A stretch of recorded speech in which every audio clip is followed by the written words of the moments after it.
আজকের এই গল্পটা অনেক কষ্টের, আশা করি সবার ভালো লাগবে। আর হ্যাঁ বন্ধুরা, গল্পটা A to Z এখানে দেওয়া আছে, সবাই সম্পূর্ণ গল্পটা শুনে যাবেন। আর যাবার আগে একটা কমেন্ট করে যাবেন যে কেমন লাগলো আমাদের এই গল্পটা। দীর্ঘ 15টা বছর কেটে গেল, এই কাদামাটির গন্ধটা আজও একই রকম আছে, শুধু মানুষগুলোর মন বদলে গেছে। যেদিন এই গ্রাম ছেড়েছিলাম, পরনে একটা ছেঁড়া শার্ট ছাড়া আর কিছুই ছিল না। পেটে ছিল খিদে, আর বুকে ছিল আপনজনদের অবহেলার তীব্র ক্ষত। মেজো ভাইয়া লাথি মেরে ঘর থেকে বের করে দিয়েছিল। বাবা মা কেউ সেদিন হাতটা বাড়িয়ে বলেনি, থাক বাবা, তুই তো আমাদেরই সন্তান।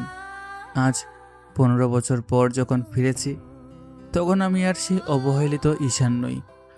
আজ আমি টেক্সটাইল ও শিপিং ইন্ডাস্ট্রির শীর্ষস্থান দখল করা গ্রুপ অফ কোম্পানিজের কর্ণধার, দেশের অন্যতম সেরা শীর্ষ কোটিপতি। কিন্তু এই জৌলস, এই হাজার কোটি টাকা, এগুলো কি আমার ভেতরে সেই রক্তাক্ত শৈশবটাকে মুছে দিতে পারবে? পারবে না। টাকার পাহাড় আছে, কিন্তু ফেলে আসা সেই কান্নাগুলো আজও মাঝরাতে আমাকে ঘুমাতে দেয় না। ঈশানের কণ্ঠস্বরে যে গভীর শূন্যতা আর হাহাকার লুকিয়েছিল, তা যেন চারপাশের নিস্তব্ধ বাতাসকেও ভারী করে তুলল। 15 বছর আগে এই গ্রামের জমিদারের মতো আলিশান বাড়িটার সবচেয়ে অবহেলিত আর লাঞ্ছিত ছেলে ছিল ঈশান। পড়ালেখায় একটু পিছিয়ে থাকায় আর শান্ত স্বভাবের হওয়ায় কারণে তাকে সব সময় পরিবারের বোঝা ভাবা হতো। মেজ ভাই আর বড় বোনেরা দামি দামি জামাকাপড় পরত, ভালো খাবার খেত, আর ঈশানের ভাগ্যে জুটত সবার ফেলে দেওয়া উচ্ছিষ্ট আর পুরনো কাপড়। অপরাধ না করেও প্রতিদিন চোরের মতো মার খেতে হতো তাকে, অবহেলা আর অপমানের সেই শেষ সীমায় পৌঁছে। যেদিন তাকে চুরির মিথ্যা অপবাদ দিয়ে বাড়ি থেকে ঘাড় ধাক্কা দিয়ে বের করে দেওয়া হয়েছিল, সেদিন এই ধুলোবালির পথেই অশ্রুসিক্ত চোখে হেঁটে গিয়ে ট্রেনে উঠেছিল সে। আজ সে দেশের টপ বিলিনিয়ার, তার ইশারায় হাজার হাজার মানুষ চলে। কিন্তু নিজের গ্রামে, নিজের জন্মভিটার সামনে দাঁড়িয়ে সে আজও সেই 15 বছর আগের ক্ষুধার্ত একাকী বালকটিকেই খুঁজে বেড়াচ্ছে। তার ভেতরের দুঃখটা কোনো দামি ব্র্যান্ডের গাড়ি বা ব্যাংক ব্যালেন্স দিয়ে ঢাকার মতো নয়। ঈশান ধীর পায়ে হেঁটে গ্রামের একটা পুরনো চায়ের দোকানে এসে দাঁড়ালো। সেখানে গ্রামের কিছু পুরনো চেনা মুখ বসে আড্ডা দিচ্ছে। এই ভাই, আপনার কেমন চেনা চেনা লাগতেছে, ঠিক চিনতে পারতেছি না। আপনি কি এই গ্রামের লোক? সোহেল, তুই তোর এই দুশ্রেয় ভুলে গেলি? 15 বছরে সত্যি অনেক কিছু বদলে গেছে রে। হ্যাঁ ঈশান, তুই সত্যি তুই ঈশান? ওরে ভাই আমার, তুই কই হারাই গেছিলি? আমরা তো ভাবছিলাম তুই মরেই গেছিস। তোর এই অবস্থা কেন? কাপড় চোপড় তো একদম সাধারণ। ঢাকা শহরে কি কিছুই করতে পারলি না রে বন্ধু? জীবন যুদ্ধটা সহজ ছিল না রে সোহেল, অনেক কষ্ট করে টিকে থাকতে হয়েছে। আজ শুধু শিকড়ের টানে ফিরে এলাম। আচ্ছা, বাড়ির সবাই কেমন আছে? বাবা মা ভাইয়ারা? আর বলিস না, তোর বাবা আশরাফ আলী চৌধুরী আর মা রাহেলা বেগম তো এখন পুরো বদলে গেছে। তোর মেজো ভাই ইমরান এখন গ্রামের মাতব্বর, খুব অহংকার ওনার। কিন্তু তোদের তো ওনারা কেউই মনে রাখেনি রে। তুই বাড়ি যাবি? আমার তো ভয় লাগতেছে, তোর এই অবস্থায় দেখলে ওনারা আবার অপমান না করে। ঈশান সোহেলের কাছ থেকে বিদায় নিয়ে তাদের সেই বিশাল চৌধুরী বাড়ির রাজকীয় উঠোনে গিয়ে দাঁড়ালো। আশরাফ আলী চৌধুরী ইজি চেয়ারে বসে আছেন। পাশে তার স্ত্রী রাহেলা বেগম পানের পাটা নিয়ে বসে আছেন।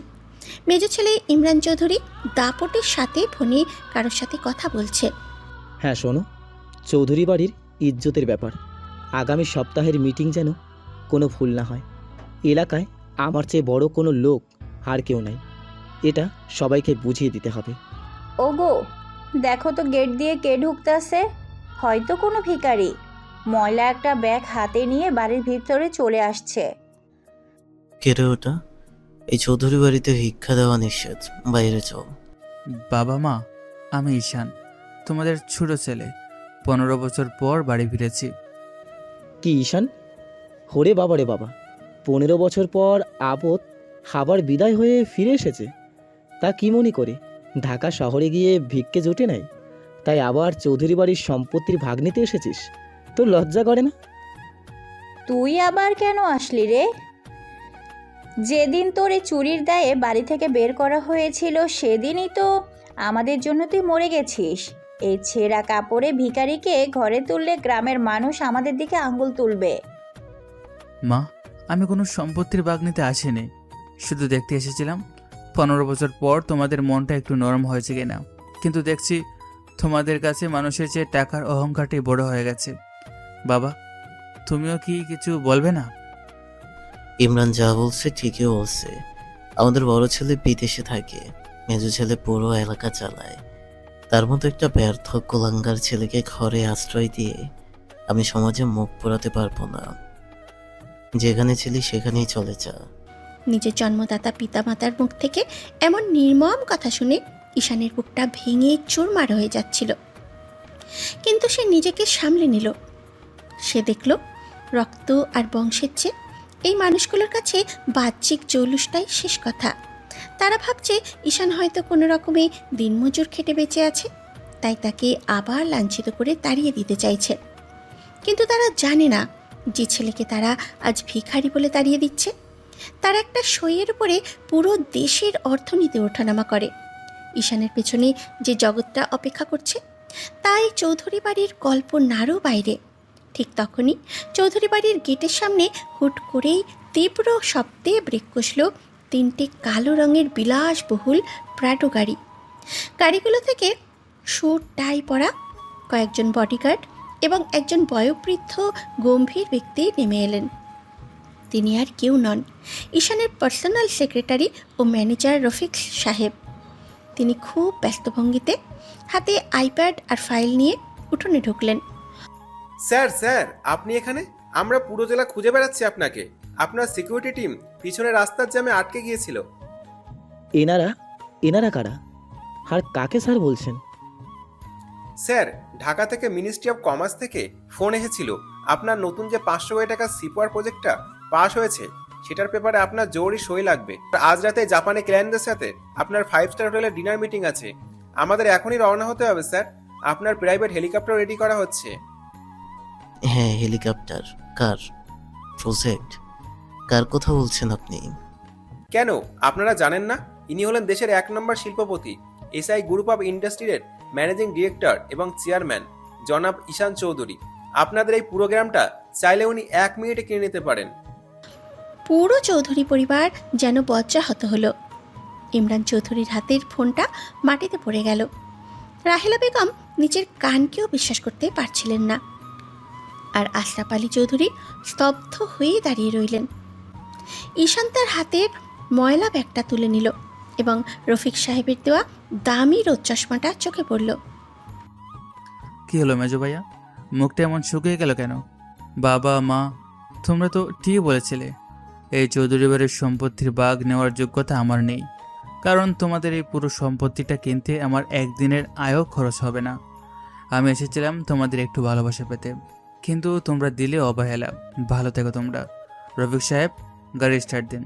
এই ধুলোবালি মাকা অতীতটা আমি আজীবনের জন্য এই গ্রামেই ফেলে গেলাম। ঈশান ধীর পায়ে হেঁটে গিয়ে বিলাসবহুল কালো প্রাডো গাড়িতে গিয়ে বসল। বডিগার্ডরা সসম্মানে গাড়ির দরজা বন্ধ করে দিল।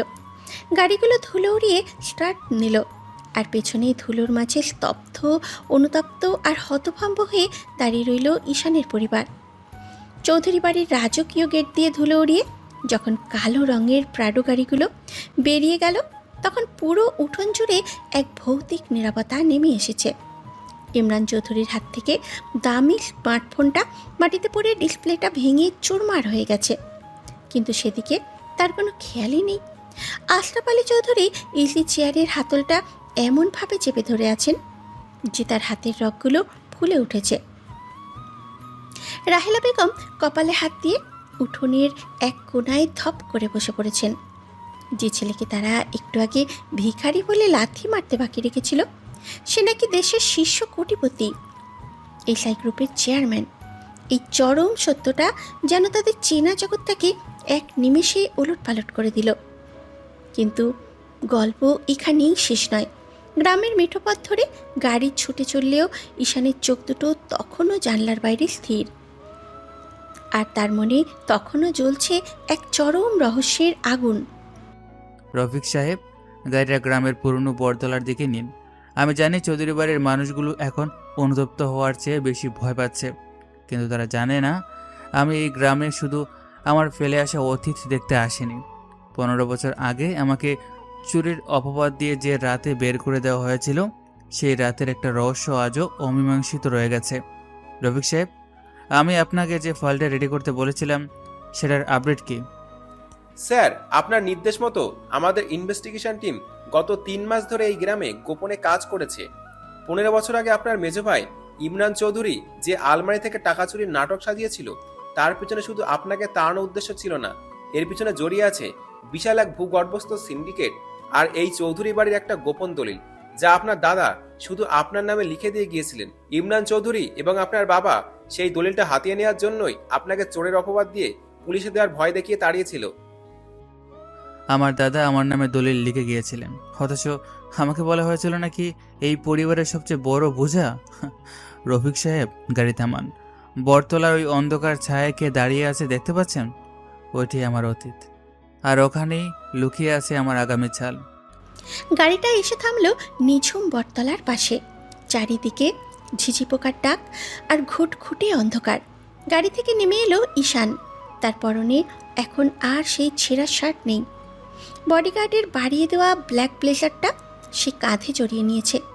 ঠিক তখনই অন্ধকারের আড়াল থেকে একটা অবয়ব লাঠি ভর দিয়ে সামনে এগিয়ে এলো। লোকটার একটা চোখ নষ্ট আর মুখে গভীর ক্ষতের দাগ। লোকটাকে দেখেই ঈশানের চোখের মণি সংকুচিত হয়ে এলো। ছোট বাবা, তুমি সত্যি ফিরছো? আমি জানতাম আমার ছোট বাবা একদিন এই পাপের সাম্রাজ্য গুড়িয়ে দিতে ফিরে আসবে। কাদের ভাই, তোমার এই অবস্থা কেন? 15 বছর আগে তুমি তো একমাত্র মানুষ ছিলে যে আমার জন্য কেঁদেছিলে, আর আজ তোমার এক চোখ অন্ধ। ভাই, এই ক্ষত কেন? ছোট বাবা, তুমি চলে যাওয়ার পর আমি যখন আশরাফ আলী চৌধুরী আর ইমরান চৌধুরীর কাছে গিয়ে চিৎকার করে বলেছিলাম যে তুমি চুরি করোনি, টাকা ইমরান চৌধুরী নিজে লুকিয়ে রেখেছিল, তখন তারা আমার উপর অমানবিক অত্যাচার করেছিল, নির্যাতন করেছিল।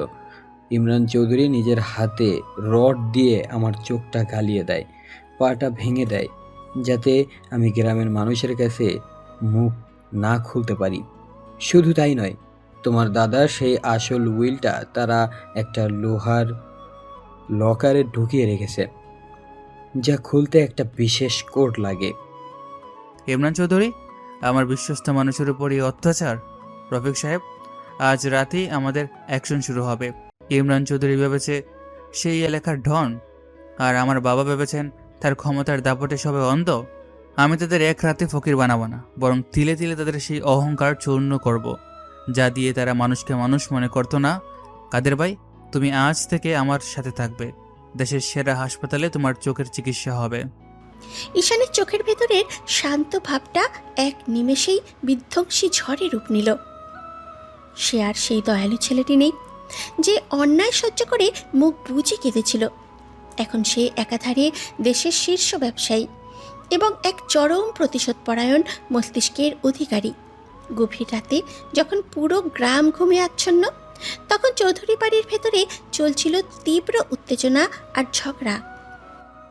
বাবা, তুমি বুঝতে পারছো না, ঈশান যদি দেশের 1 নম্বর কোটিপতি হয়, তবে ও আমাদের আস্ত গিলে খাবে।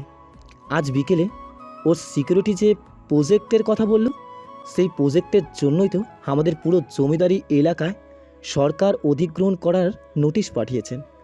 তার মানে ওই নোটিশের পেছনেও ঈশানই আছে। চুপ কর ইমরান, ও আমার রক্ত, আমার ছেলে, আমি ওর বাবা। ও যতই কোটিপতি হোক, এই চৌধুরী বাড়ির দরজায় এসে ওকে মাথা নোয়াতেই হবে। আমি কালই ওর সাথে দেখা করার ব্যবস্থা করছি। কিন্তু ও যদি আমাদের মাপ না করে?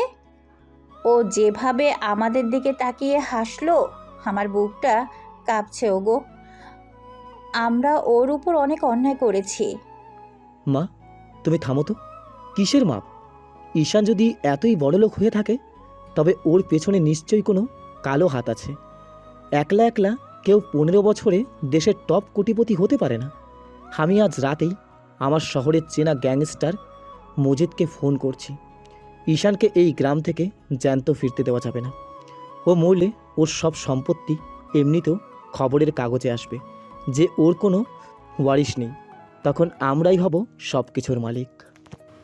লোভ মানুষকে কতটা অন্ধ করতে পারে ইমরান চৌধুরী তার বড় প্রমাণ। নিজের আপন ছোট ভাইকে চিরতরে সরিয়ে দেওয়ার জন্য সে মজিদ গুন্ডার সাথে হাত মেলালো, কিন্তু সে জানতো না চৌধুরী বাড়ির প্রতিটি কোণায়, এমনকি ভাঙা জানালার পাশে দাঁড়িয়ে সে কথা বলছিল। তার ঠিক বাইরেই আড়ি পেতেছিল ঈশানের আধুনিক সার্ভেইল্যান্স টিমের ড্রোন ক্যামেরা। কয়েক কিলোমিটার দূরে গ্রামের এক বিলাসবহুল গেস্ট হাউসে বসে ল্যাপটপের স্ক্রিনে লাইভ ভিডিও দেখছিল ঈশান। ইমরান চৌধুরী, তুমি তোমার স্বভাবটা বদলাতে পারলে না, নিজের ভাইকে খুন করার ছক কষছো। রফিক সাহেব, মজিদ গুন্ডার ব্যাকগ্রাউন্ড কি? স্যার, মজিদ মূলত একটা লোকাল গ্যাং লিডার, যাকে আমাদের এসআই গ্রুপের সিকিউরিটি উইং 1 সেকেন্ডে ধূলিসাৎ করে দিতে পারে। কিন্তু স্যার, মজিদের পেছনে আসল গডফাদারকে জানেন? ঢাকা শহরের শীর্ষ মাফিয়া আকরাম খান। আর এই আকরাম খানের সাথেই আগামী সপ্তাহে আপনার টেক্সটাইল ডিলের পার্টনারশিপও হওয়ার কথা ছিল। চমৎকার, সাপও মরবে, লাঠিও ভাঙবে না। রফিক সাহেব, আকরাম খানকে এখনই একটা মেল পাঠান। তাকে বলুন, যদি সে তার এসআই গ্রুপের সাথে 1000 কোটি টাকা ডিলটা বাঁচাতে চায়, তবে আজ রাতেই যেন মজিদ গুন্ডাকে একটা বিশেষ উপহার পাঠায়। আর ইমরান চৌধুরী যে টাকা দিয়ে মজিদকে হায়ার করেছে, সেই ব্যাংক অ্যাকাউন্টটা ফ্রিজ করে দিন। জি স্যার, এখনই ব্যবস্থা করছি। ইমরান চৌধুরী কাল সকালে ঘুম থেকে উঠে দেখবে তার কোনো ব্যাংক ব্যালেন্স অবশিষ্ট নেই। রাত 1টা। চৌধুরী বাড়ির পেছনে নির্জন বালছাড়ে মজিদ গুন্ডা তার দলবল নিয়ে উত পেতে বসেছিল। ইমরানের সিগন্যাল পেলেই তারা ঈশানের গেস্ট হাউসে হামলা চালাবে। ঠিক তখনই মজিদের ফোনে একটা কল এলো। ফোনটা স্ক্রিনে ভেসে উঠতেই মজিদের হাত পা কাঁপতে শুরু করলো। ওপাশ থেকে ভেসে এলো এক গভীর এবং ভয়ঙ্কর কণ্ঠস্বর। মজিদ, তুই কি তোর জীবনটা ভিক্ষা চাস, নাকি আজ রাতেই তোর লাশ বুড়িগঙ্গায় ভাসিয়ে দেব? ভাই, কি ভুল হয়েছে আমার? আমি তো আপনার কথা মতোই চলি। তুই যে ঈশান চৌধুরীকে মারার সুপারিশ নিয়েছিস, উনি কে জানিস? ওনার এক ইশারায় আমার পুরো গ্যাং আর বিজনেস পুলিশ 1 মিনিটে মাটির সাথে মিশিয়ে দেবে। এখন আমি যা বলছি শোন, তুই ইমরান চৌধুরীকে গিয়ে ধরবি। ও তোকে যে টাকা দেওয়ার কথা বলেছে তার ডাবল টাকা ওর কাছ থেকে আদায় করবি, আর ওকে এমন শিক্ষা দিবি যাতে ও আর কোনোদিন ঈশানের নাম মুখে নেওয়ার সাহস না পায়। যদি এই কাজে ভুল হয় তবে তোর পুরো বংশ শেষ করে দেব। ফোনটা কেটে যেতেই মজিদ গুন্ডার কপাল দিয়ে ঘাম ঝরতে লাগলো। সে তার ছেলেদের দিকে তাকিয়ে থমথমে গলায় বলল, অ্যাকশন চেঞ্জ, মিশন এখন চৌধুরী বাড়ি। মাঝরাতে যখন পুরো চৌধুরী পরিবার ঘুমানোর প্রস্তুতি নিচ্ছিল, ঠিক তখনই ধরাম করে ভেঙে পড়ল তাদের ড্রয়িং রুমের প্রধান দরজা। ভেতরে রামদা আর অস্ত্র হাতে ঢুকে পড়ল মজিদ ও তার দলবল। মজিদ ভাই, আপনারা এখানে কেন? আপনাদের তো যাওয়ার কথা ছিল ঈশানের গেস্ট হাউসে। শালার পুত, তুই আমাদের ফান্দে ফেলতে চাইছিলি? দেশের সবচেয়ে বড় স্যারের গায়ে হাত দেওয়ার সুপারিশ দিছে আমাদের? তোর এত বড় সাহস? বের কর তোর লকারে যত টাকা আর সোনা আছে, সব বের কর। আর না দিলে আজ রাতেই তোকে কেটে টুকরো টুকরো করে নদীতে ভাসিয়ে দেব। ওরে বাবা রে, ডাকাত পড়েছে, বাঁচাও, কেউ বাঁচাও। মজিদ, তুমি ভুল করছো। ইমরান তোমাকে টাকা দিয়েছে, আমাদের ছেড়ে দাও। ওসব টাকা ব্যাংক থেকে গায়েব হয়ে গেছে। ইমরান আমাদের ভুয়া অ্যাকাউন্ট দেখিয়েছে। তোদের জান বাঁচাতে হলে জলদি লকারের চাবি দে, আর ওই যে তোদের দালালি করার আসল দলিল, ওটাও বের কর। পুরো চৌধুরী বাড়ির ভেতরে তখন কান্নার রোল। যে ইমরান চৌধুরী বিকেলে অহংকার করছিল, সে এখন মসজিদের পায়ের কাছে পড়ে প্রাণ ভিক্ষা চাইছে। ঠিক তখনই চৌধুরী বাড়ির উঠোনে এসে থামল একটা চীনা জিপ গাড়ি। গাড়ি থেকে ধীর পায়ে নেমে এলেন ঈশান চৌধুরী। তার পেছনে সারি সারি পুলিশ অফিসার এবং এসআই গ্রুপের ব্ল্যাক ক্যাট সিকিউরিটি কমান্ডোরা। দরজার সামনে এসে দাঁড়াতেই পুলিশ অফিসারেরা মজিদ আর তার দলকে চারদিক থেকে ঘিরে ফেলল। হ্যান্ডস আপ, সবাই অস্ত্র ফেলে দাও। কি হলো মেজো ভাইয়া, মধ্যরাতের নাটকটা কেমন জমলো? হ্যাঁ মজিদ ভাই, আপনাকে ধন্যবাদ সময় মতো কাজটা করার জন্য। ঈশান ভাই আমার, আমাকে বাঁচা, এরা আমাদের মেরে ফেলবে। আমি ভুল করেছি ভাই, আমাকে মাফ করে দে। মাফ? ইমরান চৌধুরী, 15 বছর আগে যখন আমি তোমার পা জড়িয়ে ধরে বলেছিলাম ভাইয়া আমি চুরি করিনি, আমাকে বাড়ি থেকে বের করে দিও না, তখন তোমার মন গলেনি। যখন কাদের ভাইয়ের চোখটা তুমি নিজ হাতে গলিয়ে দিয়েছিলে, তখন তোমার দয়া হয়নি। আজ নিজের জীবন বাঁচাতে ভাইয়ের পা ধরছ। রফিক সাহেব, লকারটা ভাঙুন এবং আমার দাদার আসল দলিলটা বের করুন, আর মজিদ সহ এই ইমরান চৌধুরীকে পুলিশের হাতে তুলে দিন। চুরির দায় নয়, কাদের ভাইয়ের চোখ নষ্ট করা এবং খুনের চেষ্টা করার অপরাধে। পুলিশ যখন ইমরান চৌধুরীকে হাত করা পড়াচ্ছিল, তখন আশরাফ আলী চৌধুরী আর রাহেলা বেগম ঈশানের সামনে এসে হাত জোর করে দাঁড়ালেন। তাদের চোখে এখন শুধু অপরাধবোধ আর তীব্র আতঙ্ক। যে ছেলেকে তারা তাড়িয়ে দিয়েছিল, আজ সেই তাদের জীবন বাঁচালো, আবার সেই তাদের সাজানো অহংকারের প্রাসাদ এক রাতে গুড়িয়ে দিল। কিন্তু ঈশানের চোখের রহস্যময় চাউনি বলছিল খেলা মাত্রই শুরু হয়েছে। চৌধুরী পরিবারের আসল পতন এবং দাদার দলিলের ভেতরের আসল সত্যটা এখনও বাকি। মাঝরাতের নিস্তব্ধতা ভেঙে যখন পুলিশের সাইরেনের আওয়াজ চৌধুরী বাড়ির উঠোন থেকে ধীরে ধীরে দূরে মিলিয়ে গেল, তখন পুরো বাড়িটা যেন একটা জীবন্ত কবরস্থানে পরিণত হলো। ইমরান চৌধুরীকে যখন পুলিশ ভ্যানে তোলা হচ্ছিল, সে এক নজরে ঈশানের দিকে তাকিয়েছিল। সেই চোখে অনুতাপ ছিল না, ছিল চরম হিংসা আর প্রতিশোধের আগুন। ঘরের এক কোণে লোহা কাটার আধুনিক যন্ত্র দিয়ে রফিক সাহেবের লোকজনেরা তখন ভারী লকারটা কাটার চেষ্টা করছে। তীব্র স্ফুলিঙ্গ ছিটকে পড়ছে চারিদিকে। আশরাফ আলী চৌধুরী এবং রাহেলা বেগম সোফার একপাশে জড়সড় হয়ে বসে আছেন। তারা নিজের সন্তানকে চিনতে পারছেন না। এই ঈশান শান্ত মায়াবী কোনো ছেলে নয়, তার প্রতিটি পদক্ষেপ যেন দাবা খেলার চালের মতো মাপা। লকারটা কাটার শব্দ শেষ হতেই রফিক সাহেব ভেতর থেকে একটা পুরনো চামড়ার ফাইল এবং একটি অদ্ভুত দেখতে ছোট মেটালিক বক্স বের করে আনলেন। স্যার, লকার খোলা হয়েছে। এই যে আপনার দাদার আসল উইল বা দলিল। কিন্তু স্যার, এই ফাইলের নিচে একটা ডায়েরি আর একটা লক মেটালিক বক্সও পাওয়া গেছে। এটা কিসের বক্স আমরা এখনো বুঝতে পারছি না। রফিক সাহেব, দলিলটা আসল, কিন্তু এই উইলের শেষ পাতায় আমার দাদার সইয়ের পাশে আর একটা সই আছে, যা লাল কালিতে করা। আর এই ডায়েরিটা তো আমার দাদার হাতের লেখা নয়। বাবা, এই ডায়েরিটা কার? আর এই মেটালিক বক্সের চাবি কোথায়? আমি কিছু জানি না ঈশান। তো দাদা মারা যাওয়ার আগের রাতে ইমরান আর আমি শুধু এই লকারটা বন্ধ দেখেছিলাম। এই বক্সের ব্যাপারে আমরা সত্যি কিছু জানি না। দোহাই তোর, আমাদের আর পুলিশে দিস না। মিথ্যা বলছো বাবা। তোমরা যদি নাই জানতে, তবে এই বক্সে আমার মায়ের নাম রাহেলা কেন খোদাই করা? মা, তুমি বলো, এই রহস্যটা কি? 15 বছর ধরে তোমরা আমার উপর যে ঘৃণা দেখিয়েছ, তার পেছনে কি শুধু আমি পড়াশোনায় খারাপ ছিলাম সেটাই কারণ, নাকি এর পিছনে আরও বড় কোনো অন্ধকার সত্যি লুকিয়ে আছে? ঈশানের প্রশ্নের মুখে রাহেলা বেগম হঠাৎ করেই কেমন যেন পাথর হয়ে গেলেন। তার মুখ থেকে সমস্ত রক্ত চুষে নিয়েছে কেউ। তিনি কাঁপতে কাঁপতে নিজের আঁচলটা কামড়ে ধরলেন, কিন্তু একটা শব্দও তার মুখ থেকে বের হলো না। ঠিক তখনই পোস্ট হাউসের গেটের বাইরে থেকে তীব্র গতিতে একটা মোটরসাইকেল এসে থামার শব্দ হলো। বডিগার্ডরা তৎক্ষণাৎ পজিশন নিল। ভেতরে হন্তদত্ত হয়ে ঢুকে পড়ল ঈশানের সিকিউরিটি উইংয়ের প্রধান সাজ্জাদ। তার হাতে একটা জরুরি ডেসক্রিপশন রিপোর্ট। স্যার, এক চরম বিপদ হয়েছে। আমরা ঢাকা থেকে খবর পেয়েছি মাফিয়া আকরাম খান আধ ঘন্টা আগে তার নিজের ডেরায় খুন হয়েছেন। আর ওনাকে খুন করার ঠিক 2 মিনিট আগে ওনার ফোন থেকে এই গ্রামের একটা সচল নাম্বারে কল এসেছিল। কি? আকরাম খান খুন হয়েছেন? উনি তো আমার বিজনেস পার্টনার হতে যাচ্ছিলেন। ওনাকে মারার সাহস কার হলো? আর ওনার ফোন থেকে এই গ্রামে কার কাছে কল এসেছিল? নাম্বারটা কার?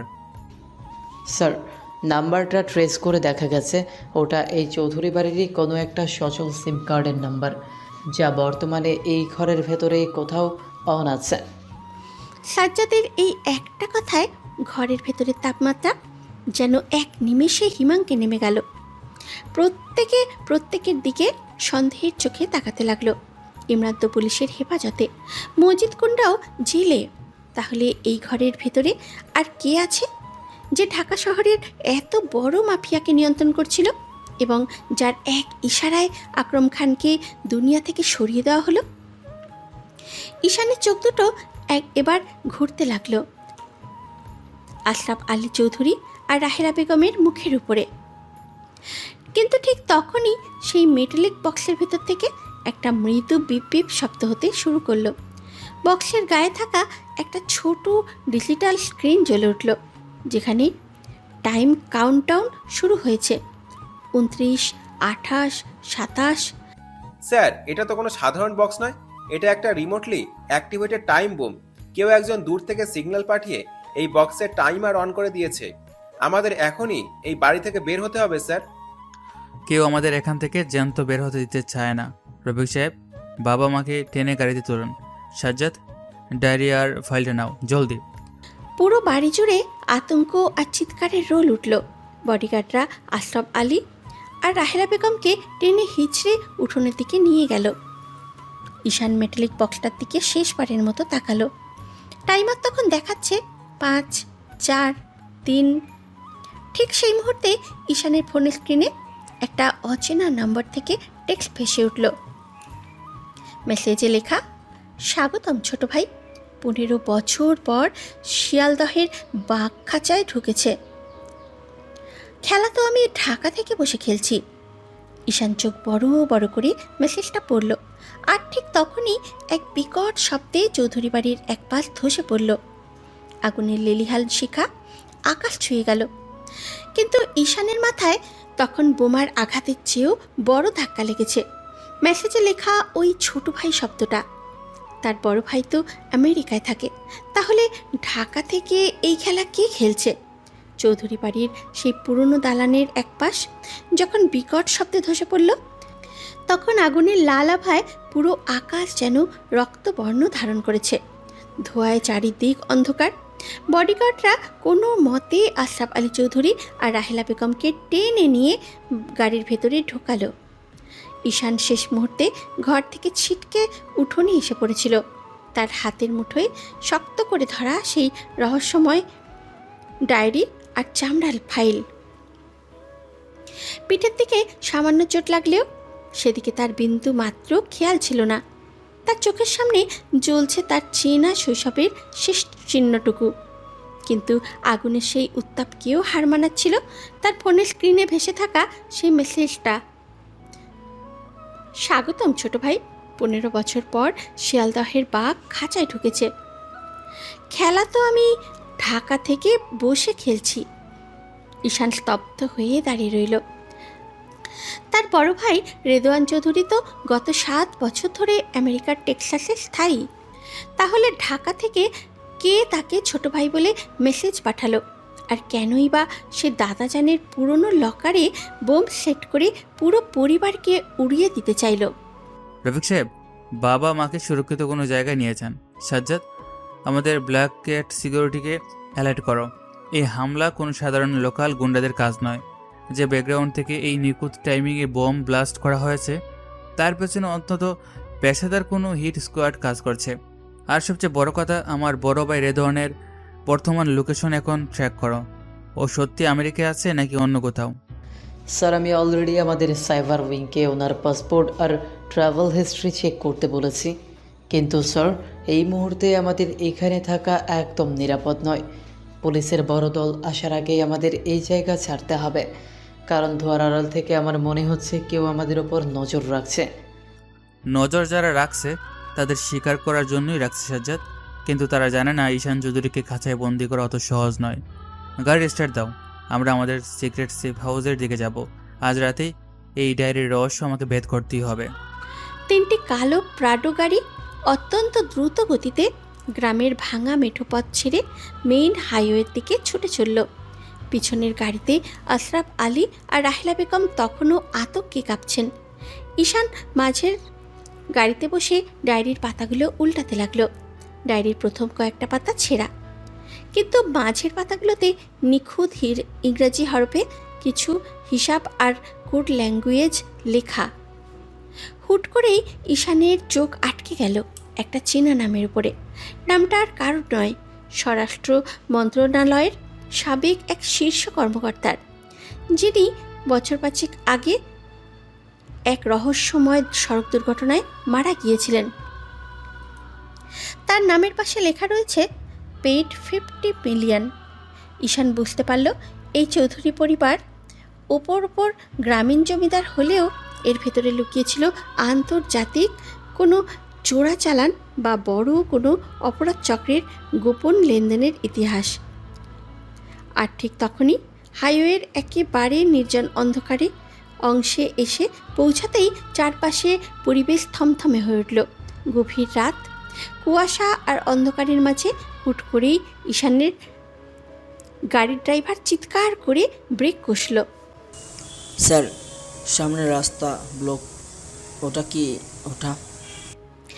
ঈশান জানালার কাছ দিয়ে সামনে তাকাতেই দেখল হাইওয়ের মাঝখানে আড়াআড়িভাবে একটা বিশাল লরি বা কন্টেইনার ট্রাক দাঁড় করিয়ে রাখা হয়েছে, যার হেডলাইটগুলো নেভানো।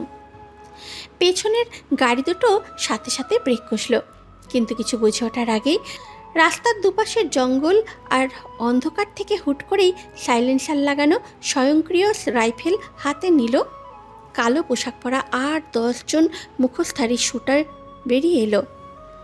তারা কোনো কথা না বলে সরাসরি ঈশানের গাড়ি লক্ষ্য করে নির্বিচারে গুলি করতে শুরু করলো। এগুলির তীব্র শব্দে রাতে নিস্তব্ধতা ভেঙে খান খান হয়ে গেল। বুলেটগুলো এসে গাড়ির বুলেট প্রুফ কাচে লেগে ছিটকে পড়তে লাগলো, কিন্তু হামলাকারীদের কাছে যে ভারী অস্ত্র ছিল তা দিয়ে অনবরত গুলি করার ফলে কাজগুলোতে চির ধরতে শুরু করলো।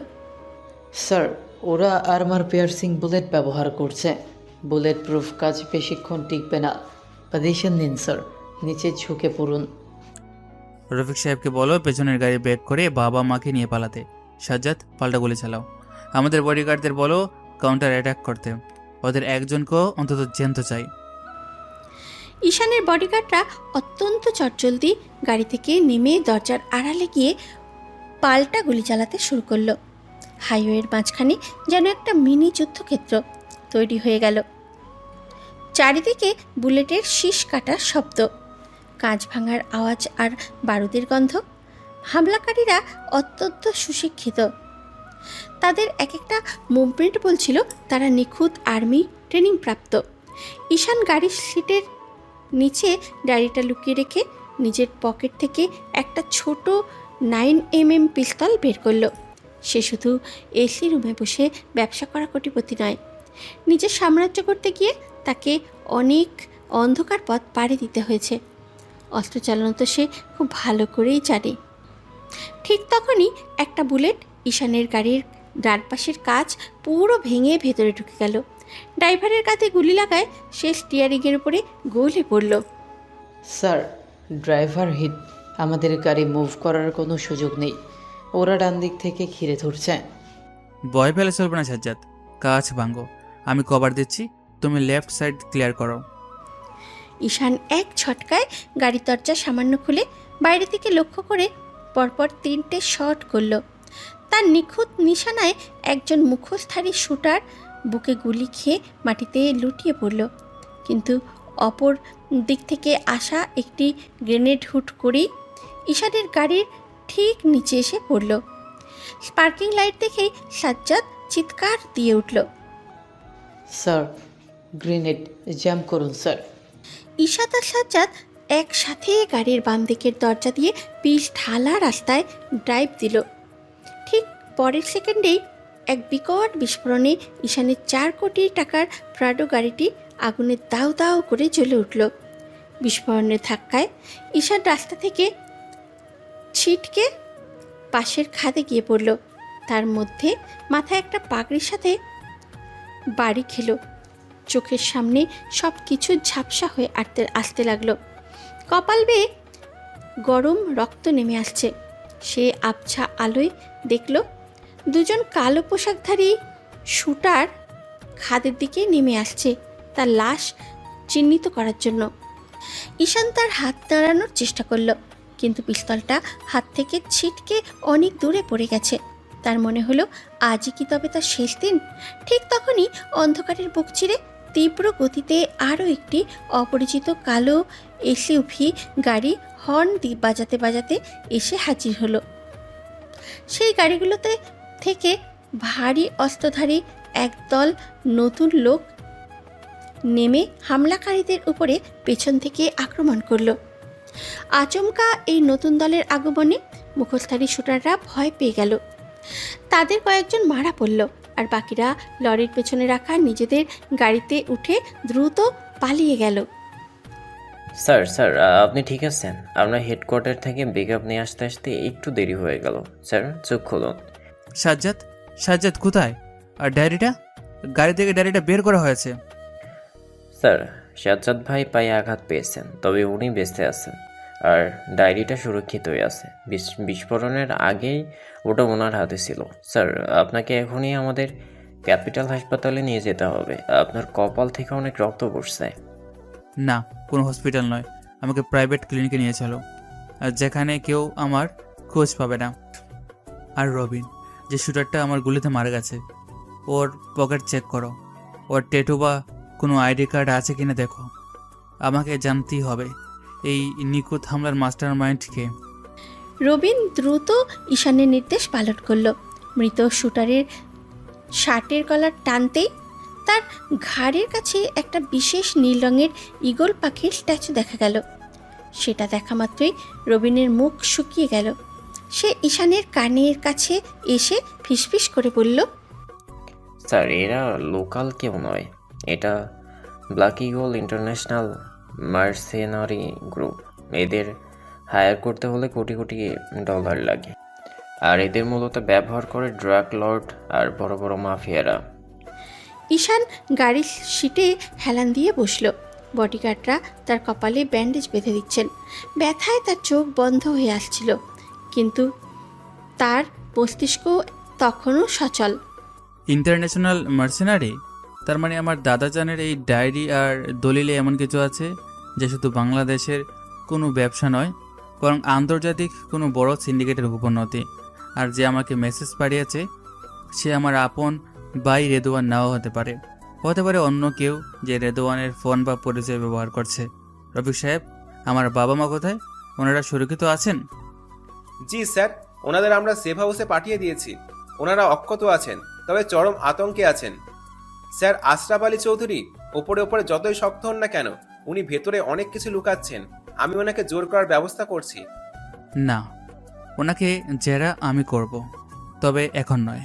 আগে এই ডায়েরির কোড ল্যাঙ্গুয়েজ ডিক্রিপ্ট করতে হবে। রফিক সাহেব, আগামীকাল সকালের মধ্যে দেশের সেরা হ্যাকার আর ক্রিপ্টোগ্রাফারদের আমার সেফ হাউসে রাখুন। আর একটা কথা, কাল সকালের খবরের কাগজে যেন আমার এই হামলার খবর এক লাইনও না আসে। দুনিয়া জানুক ঈশান চৌধুরী নিখোঁজ, বাবা মা মারা গেছে।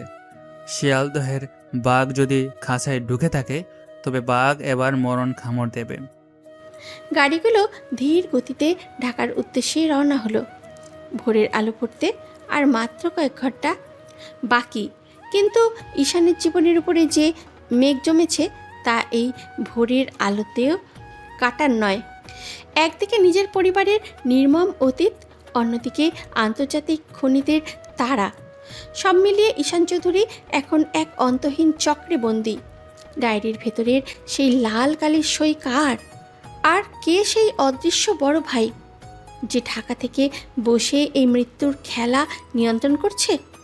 হাইওয়ের ওপর জ্বলতে থাকা প্রাডো গাড়ির আগুনের লেলিহান শিখা চারপাশের অন্ধকারকে গ্রাস করে নিচ্ছিল। পিঠঢালা রাস্তার ওপর তখনও বুলেটের খোসা ছিটকে পড়েছে। ইন্টারন্যাশনাল মার্সেনারি গ্রুপ ব্ল্যাক ইগলের শুটাররা যখন খাদের দিকে নেমে আসছিল, তখনই ঠিক ঈশানের ভিতরের ঘুমন্ত সিংহটা যেন জেগে ওঠে।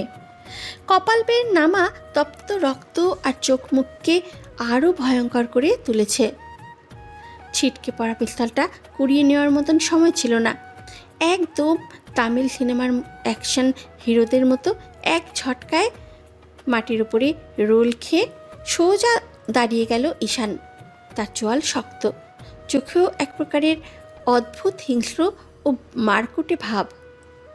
তোরা ভেবেছিস ঈশান চৌধুরী শুধু এসি রুমে বসে বিজনেস করতে জানে? তোদের মতো কুত্থা দিয়ে শিকার করার দিন শেষ। হায়, কার কত বড় কলেজে দেখি। প্রথম শুটারটা রামদা উঁচিয়ে ঈশানের দিকে তেড়ে আসতেই ঈশান এক চুল পরিমাণ জায়গা সরে গিয়ে ডজ করল। পরক্ষণেই শুটারের কবজিতে এক মারাত্মক মোচড় দিয়ে হাত থেকে অস্ত্রটা কেড়ে নিল। একটা তীব্র ঘূর্ণি লাথি বা স্পিনিং ব্যাক কিক গিয়ে লাগলো শুটারের বুকে। লোকটা ছিটকে গিয়ে মেইন রোডের ব্যারিকেডে আছাড় খেলো। ঠিক তখনই অন্য দুজন শুটার স্বয়ংক্রিয় রাইফেল তাক করতেই ঈশান মাটিতে স্লাইড করে গিয়ে একজনের পায়ের গোড়ালিতে লাথি মেরে ভারসাম্যহীন করে দিল। চোখের পলকে শুটারের শার্টের কলার ধরে তাকেই হিউম্যান শিল্ড বা মানব বর্ম বানিয়ে অন্য শুটারের বুলেটের সামনে দাঁড় করিয়ে দিল। নিজের দলের গলিতেই প্রথম শুটারটা ঝাঁঝরা হয়ে গেল। ঈশান একটুও সময় নষ্ট না করে মৃত শুটারের হাত থেকে ভারী রাইফেলটা ছিনিয়ে নিয়ে এক হাতেই অনবরত ট্রিগার চেপে ধরল। তামিল মুভির নিখুঁত ও বিধ্বংসী অ্যাকশনের মতন তার এক হাতের ফায়ারিংয়ে আরও 3 জন শুটার নিথর হয়ে রাস্তায় লুটিয়ে পড়ল। কিন্তু যুদ্ধের ময়দানে 1 সেকেন্ডের অসতর্কতায় কাল হয়ে দাঁড়ায়। ধোয়ার আড়াল থেকে লুকিয়ে থাকা শেষ শুটারটা দূর থেকে স্নাইপার দিয়ে সরাসরি ঈশানের ডান পায়ে হিট করল। উফ, শালার দল, তোদের আমি আস্ত রাখবো না। পায়ে গুলি লাগার তীব্র যন্ত্রণাতেও ঈশান দমে গেল না। সে এক পায়ে ভর দিয়ে ড্রাইভ মেরে শেষ শুটারটার ঘাড়ের উপরে গিয়ে পড়ল। 2 হাতের প্রচণ্ড শক্তিতে শুটারের মাথাটা রাস্তার পিচের সাথে আছাড় মারল সে। কিন্তু অতিরিক্ত রক্তক্ষরণ আর মাথার আগের আঘাতটার কারণে ঈশানের চারপাশটা এবার সত্যিই ঘুরতে শুরু করলো। ঠিক তখনই দূর থেকে আরেকটি অপরিচিত ব্যাকআপ দলের গাড়ি আসার তীব্র হর্ন শোনা গেল। ঈশান ভাবল এরাও হয়তো শত্রুপক্ষ। সে নিজের শরীরকে আর ধরে রাখতে পারল না। খাদের কিনারায় পা পিছলে সে ছিটকে গিয়ে অনেক নিচে মেইন রাস্তার একেবারে পাশের এক ঘন ঝোপঝাড়ে গিয়ে আছাড় খেয়ে পড়ল। মাথাটা একটা পাথরে লেগে এবারে তীব্রভাবে ফেটে গেল। চোখের সামনে সমস্ত আলো নিভে গেল ঈশানের। সে সম্পূর্ণ অজ্ঞান হয়ে নিথর নিস্তব্ধ অবস্থায় রাস্তার পাশে পড়ে রইল। রাত কেটে তখন ভোরের মৃদু আলো ফুটতে শুরু করেছে। হাইওয়ের সেই যুদ্ধক্ষেত্রের ঠিক কয়েক কিলোমিটার দূরে তখন একটা লাল রঙের বিলাসবহুল সেডান গাড়ি আপন গতিতে ছুটে চলছিল। গাড়ির স্টিয়ারিংয়ে ছিল তুলি, আর পেছনের সিটে বসে উচ্চ স্বরে গান গাইছিল তার 2 কলেজ বান্ধবী রিমি আর নিশা। তারা সবাই মিলে উইকেন্ডে একটা লং ড্রাইভে যাচ্ছিল। ভোরের স্নিগ্ধ বাতাসে গান গাইতে গাইতে হঠাৎ করেই তুলির চোখ গেল রাস্তার পাশের ঘন ঝোপটার দিকে। কুয়াশার মাঝেই সে দেখল একটা রক্তাক্ত মানুষের হাত রাস্তার দিকে ঝুলে আছে। আয় রিমি, নিশি, গানটা একটু থামাতো। ওই দেখ, রাস্তার পাশে মনে হয় কেউ অ্যাক্সিডেন্ট করে পড়ে আছে। পুরো রক্তে ভেসে যাচ্ছে জায়গাটা। ওরে বাবা, তুলি, গাড়ি থামাস না। এই ভোরবেলা হাইওয়ের পাশে গুন্ডা বদমাশ বা ডাকাতও হতে পারে। চল এখান থেকে পালাই। হ্যাঁ তুলি, রিমির কথাই ঠিক। এসব ঝামেলার মধ্যে আমরা মেয়েরা কেন জড়াতে যাব? পুলিশ কেস হয়ে যাবে। তোরা পাগল হয়েছিস? একটা মানুষ মারা যাচ্ছে আর আমরা এভাবে চলে যাব? আমার মনটা কেমন যেন করছে। লোকটার অবস্থা খুবই খারাপ। আমি নামছি। তুলি বান্ধবীদের বারণ না শুনে গাড়ি ব্রেক কষে থামালো। সে ধীর পায়ে ঝোপের কাছে এগিয়ে যেতেই তার বুকটা কেঁপে উঠল। এক সুঠাম দেহের সুদর্শন যুবক, যার পুরো শরীর দামি ব্লেজারে ঢাকা থাকলেও কপাল, পিঠ আর পা বেয়ে রক্ত ঝরছে। লোকটার শ্বাস প্রশ্বাস খুব ক্ষীণ। তুলির মনে এক তীব্র দয়ামায়ার উদ্রেক হলো। সে রিমি আর নিশাকে জোর করে ডেকে এনে ঈশানের ভারী শরীরটা কোনো মতে ধরাধরি করে গাড়ির পিছনের সিটে তুলল। তুলি গাড়ি ফুল স্পিডে ছুটিয়ে দিল শহরের সবচেয়ে বড় অ্যাপোলো হসপিটালের দিকে। হাসপাতালে পৌঁছানো মাত্রই স্ট্রেচারে করে ঈশানকে ইমার্জেন্সি ওটিতে নিয়ে যাওয়া হলো। মিনিট 10 পর ডক্টর হন্তদন্ত হয়ে বাইরে এলেন। এই পেশেন্টের অবস্থা খুবই আশঙ্কাজনক। ওনার শরীর থেকে প্রচুর ব্লাড লস হয়েছে। ওনার ব্লাড গ্রুপ ও নেগেটিভ, যা খুবই রেয়ার। আমাদের ব্লাড ব্যাংকে এই মুহূর্তে এই গ্রুপের রক্ত নেই। আগামী আধা ঘন্টার মধ্যে রক্ত না দিলে ওনাকে বাঁচানো সম্ভব নয়। ওনার কোনো আত্মীয় আছে এখানে? ডাক্তারবাবু, ওনার ব্লাড গ্রুপ ও নেগেটিভ, আমার ব্লাড গ্রুপও তো একই। আপনি ওনার আত্মীয়দের জন্য অপেক্ষা করবেন না। আমার শরীর থেকে যতখানি রক্ত লাগে নিন, কিন্তু প্লিজ এই মানুষটিকে বাঁচান। ডক্টর আর দেরি না করে তুলিকে ব্লাড ডোনেশন বেডে শুয়ে দিলেন।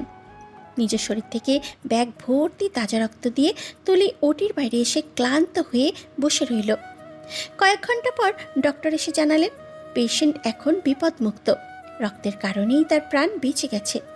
তুলি স্বস্তির নিঃশ্বাস ফেলল, কিন্তু সে জানতো না সে কার প্রাণ বাঁচিয়েছে।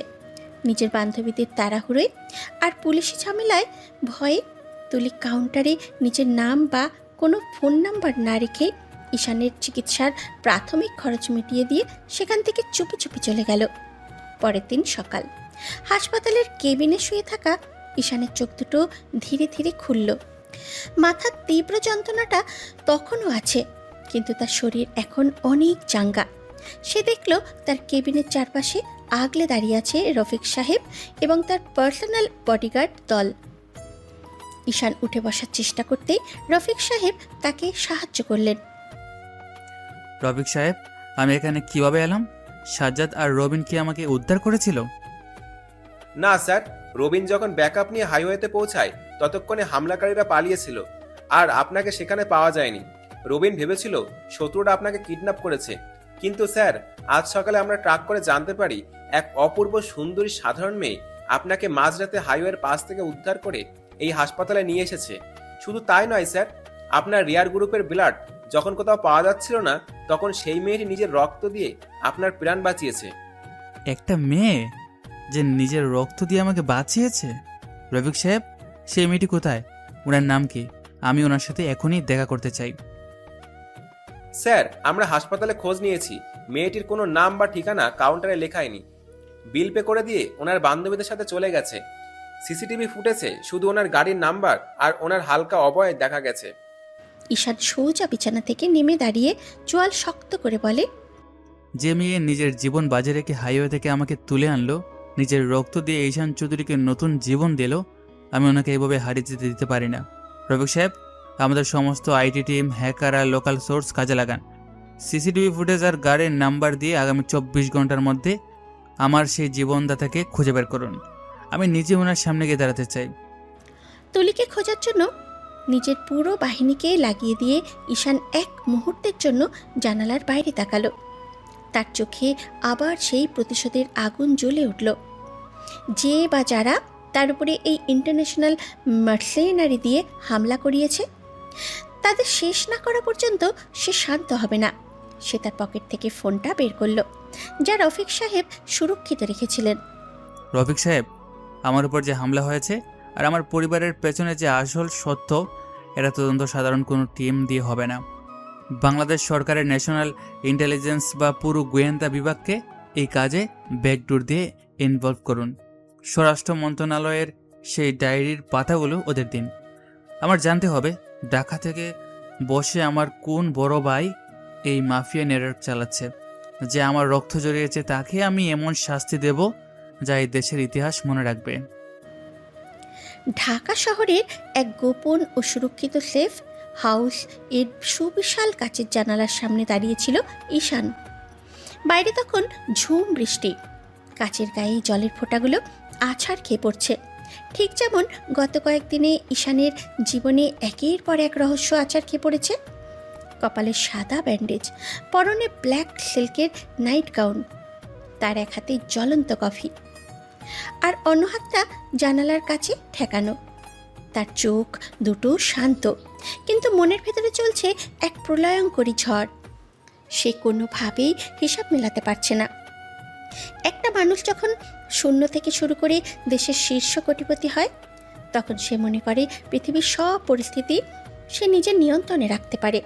কিন্তু এই গ্রামে পা রাখার পর থেকে তার সেই আত্মবিশ্বাস যেন তাসের ঘরের মতো ভেঙে পড়েছে।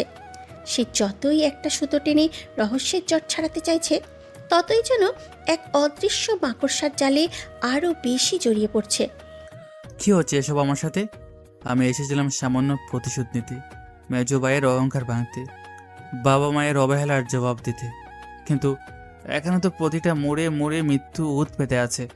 প্রথমে ইমরান চৌধুরী সেই লোকারে টাইম বম, তারপর ঢাকা শহরের মাফিয়া আকরাম খানের আচমকা খুন, আর সর্বশেষে হাইওয়েতে আন্তর্জাতিক মার্সেনারি ব্যাক ইগলের হামলা। এসব কিছু কি কোনো সাধারণ পারিবারিক শত্রুতার অংশ হতে পারে? কখনোই না। কে সেই মাস্টার মাইন্ড যে আমার চেয়েও 4 চাল এগিয়ে চলছে? সে কে যে নিজেকে আমার বড় ভাই বলে দাবি করছে? আর সেই অদ্ভুত মেয়েটি যে নিজের রক্ত দিয়ে আমার এই অভিশপ্ত প্রাণটা বাঁচিয়ে দিয়ে কোনো এক অজানা গন্তব্যে হারিয়ে গেল? আমার জীবনটা কি কোনো এক অদৃশ্য দাবা খেলার বোর্ড, যেখানে আমি নিজেই নিজের অজান্তে একটা গুটি হয়ে গেছি? ঈশানের এই মানসিক অস্থিরতা এবং গোলকধাঁধায় হারিয়ে যাওয়ার অনুভূতিটা খুবই স্বাভাবিক ছিল, কারণ যে ডায়েরিটা সে উদ্ধার করেছে তার প্রতিটা পাতা যেন একটি জলজ্যান্ত টাইম বোম্ব। ঠিক তখনই ঘরের ভারী মেহগনি কাঠের দরজাটা খুলে ভেতরে ঢুকলেন রফিক সাহেব। তার পেছনে দেশের শীর্ষস্থানীয় ক্রিপ্টোগ্রাফার ও ডিসক্রিপশন স্পেশালিস্ট ডক্টর আশফাক এবং বাংলাদেশ গোয়েন্দা বিভাগের একজন উচ্চপদস্থ কর্মকর্তা নিয়াজ আহমেদ। নিয়াজ সাহেবের গম্ভীর মুখবয়বী বলে দিচ্ছিল যে পরিস্থিতি এখন আর শুধু একটি কর্পোরেট মারামারির মধ্যে সীমাবদ্ধ নেই। স্যার, আপনি যেভাবে নির্দেশ দিয়েছিলেন ঠিক সেভাবেই আমরা পুরো গোয়েন্দা বিভাগ এবং ডিসক্রিপশন টিমকে ব্যাকডোর দিয়ে এই মিশনে যুক্ত করেছি। ডক্টর আশফাক গত 4 ঘন্টা ধরে আপনার দাদার লকার থেকে পাওয়া ডায়েরি সেই কোড ল্যাঙ্গুয়েজগুলো ডিক্রিপ্ট করার চেষ্টা করছিল। নিয়াজ সাহেব, স্বাগতম। আশা করি আমার দেশের গোয়েন্দা বিভাগ বুঝতে পেরেছে যে এই মামলার গভীরতা কতটুকু। ডক্টর আশফাক, আপনি কি ডায়েরির ভেতরে সেই লাল কালির সই এবং কোডের কোনো সূত্র পেয়েছেন? আমাকে দয়া করে বলুন, আমি এই অন্ধকারের শেষ দেখতে চাই। জনাব ঈশান, আপনার দাদার এই ডায়েরিয়াটা আসলে কোনো ব্যক্তিগত ডায়েরিয়া নয়। এটি মূলত একটি লগবুক। আজ থেকে 20 বছর আগে এই উপমহাদেশে একটি অত্যন্ত শক্তিশালী আন্তর্জাতিক সিন্ডিকেটের সন্ধান মেলে, যার নাম ছিল শ্যাডো নেটওয়ার্ক। এই সিন্ডিকেটের কাজ ছিল রাষ্ট্রীয় বড় প্রজেক্টের টাকা পাচার করা, অস্ত্র চোরাচালান এবং ভিআইপি মার্ডার কন্ট্রাক্ট নেওয়া। আর সবচেয়ে ভীতিজনক তথ্য কি জানেন? এই ডায়েরিয়ার কোড ডিক্রিপ্ট করে জানা গেছে আপনার দাদাজান চৌধুরী বংশের প্রতিষ্ঠা হলেও তিনি ছিলেন এই শ্যাডো নেটওয়ার্কের অন্যতম প্রধান অর্থদাতা বা ফাইন্যান্সিয়াল হেড। কি বলছেন আপনি? আমার দাদা যান, উনি তো একজন সমাজ সেবক আর দানবীর হিসেবে পরিচিত ছিলেন। ওনার হাত দিয়ে আন্তর্জাতিক চোরাচালানের টাকা আসতো। হ্যাঁ ঈশান সাহেব, এইটাই নির্মম সত্য। আর এই ডায়েরির শেষ পাতায় যে লাল কালির সইটা আপনি দেখেছেন, ওটা আপনার দাদার সই নয়। ওটা হলো এই শ্যাডো নেটওয়ার্কের বর্তমান চিফ বা প্রধানের কোড নেম সিগনেচার। সেই কোড নেমটি হলো দ্য ফ্যান্টম। আজ থেকে 15 বছর আগে, ঠিক যেদিন আপনাকে চুরির অপবাদ দিয়ে বাড়ি থেকে বের করে দেওয়া হয়েছিল, ঠিক সেই রাতে আপনার দাদাজান হৃদরোগে আক্রান্ত হয়ে মারা যাননি। ওনাকে বিষ দিয়ে খুন করা হয়েছিল, আর সেই খুনের পেছনে ছিল এই ফ্যান্টম। নিয়াজ সাহেবের এই একটা কথায় ঈশানের মাথার ভেতরে যেন 1000টা বজ্রপাত একসাথে হলো। সে যতই ভাবছিল সে রহস্যের কাছাকাছি পৌঁছচ্ছে, রহস্য যেন আরও 10 গুণ ঘনীভূত হয়ে তাকে এক অন্ধকূপের দিকে ঠেলে দিচ্ছে। তার চোখের সামনে ভেসে উঠল 15 বছর আগের সেই ঝড়ের রাত, যেদিন তাকে চোর বানিয়ে বাড়ি থেকে বের করা হচ্ছিল। সেদিন তার দাদাজান বিছানায় ছটফট করছিলেন, কিন্তু মেজো ভাই ইমরান আর বাবা আশরাফ আলী তাকে দাদাজানের ঘরে ঢুকতে দেয়নি। তার মানে সেই রাতেই এই বিশাল অপরাধের সাম্রাজ্যের হাত বদল হয়েছিল।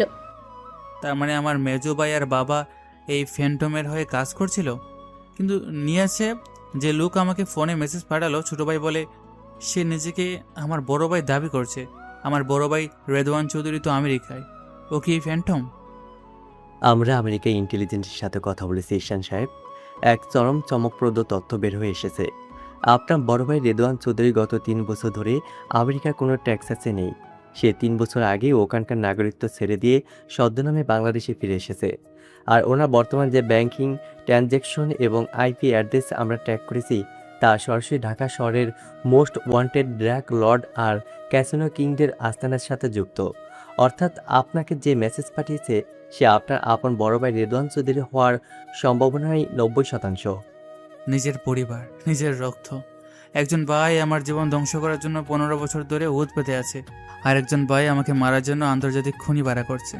আর আমার জন্মদাতা পিতা মাতা সেই খুনিদের আশ্রয় দিচ্ছে। আমি কার বিরুদ্ধে লড়ছি? আমি যতই এই জাল থেকে বের হতে যাচ্ছি, ততই যেন বুঝতে পারছি আমার পুরো অস্তিত্বটাই একটা মিথ্যের উপর দাঁড়িয়ে আছে। রফিক সাহেব, আমার সেই জীবনদাত্রী মেয়েটির কোনো খোঁজ পেলেন? এই নরকের মাঝে একমাত্র ওই মেয়েটি পবিত্র রক্তই আমাকে মনে করাচ্ছে যে পৃথিবীতে এখনো ভালো মানুষ বেঁচে আছে। ঈশানের কণ্ঠের সেই তীব্র হাহাকার আর অসহায়ত্ব ঘরের সবাইকে স্তব্ধ করে দিল। দেশের টপ কোটিপতি, যার এক ইশারায় হাজারো কোটি টাকার চুক্তি সই হয়, সে আজ নিজের পরিচয় আর পরিবারের সর্ষের ভেতরে ভূত দেখে দিশেহারা। ঠিক তখনই রফিক সাহেব তার ট্যাবলেট স্ক্রিনটি ঈশানের দিকে বাড়িয়ে দিলেন। স্যার, আপনি শান্ত হন। আমাদের আইটি টিম আর হ্যাকাররা সেই লাল সেডান গাড়ির নাম্বার প্লেট ট্যাগ করে মেয়েটির পরিচয় বের করতে পেরেছে। মেয়েটির নাম তুলি। সে ঢাকা বিশ্ববিদ্যালয়ের একজন সাধারণ ছাত্রী। ওনার বাবা একজন অবসরপ্রাপ্ত সরকারি চাকরিজীবী।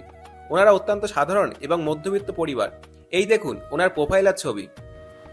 ঈশান এক নজরে ট্যাবলেটের স্ক্রিনের থাকা তুলির মায়াবী আর শান্ত ছবিটার দিকে তাকালো। সেই চোখে কোনো লোভ নেই, কোনো রহস্য নেই, আছে এক অদ্ভুত পবিত্রতা। যে মেয়েটি কোনো প্রতিদানের আশা না করে হাইওয়ের রক্তাক্ত এক ভিখারি ভেবে তাকে বাঁচিয়েছিল, সে যেন এই মুহূর্তে ঈশানের এই অন্ধকার জগতের একমাত্র আলোর কণা। ঈশান ছবিটার উপরে হাত বোলালো। তুলি খুব সুন্দর নাম।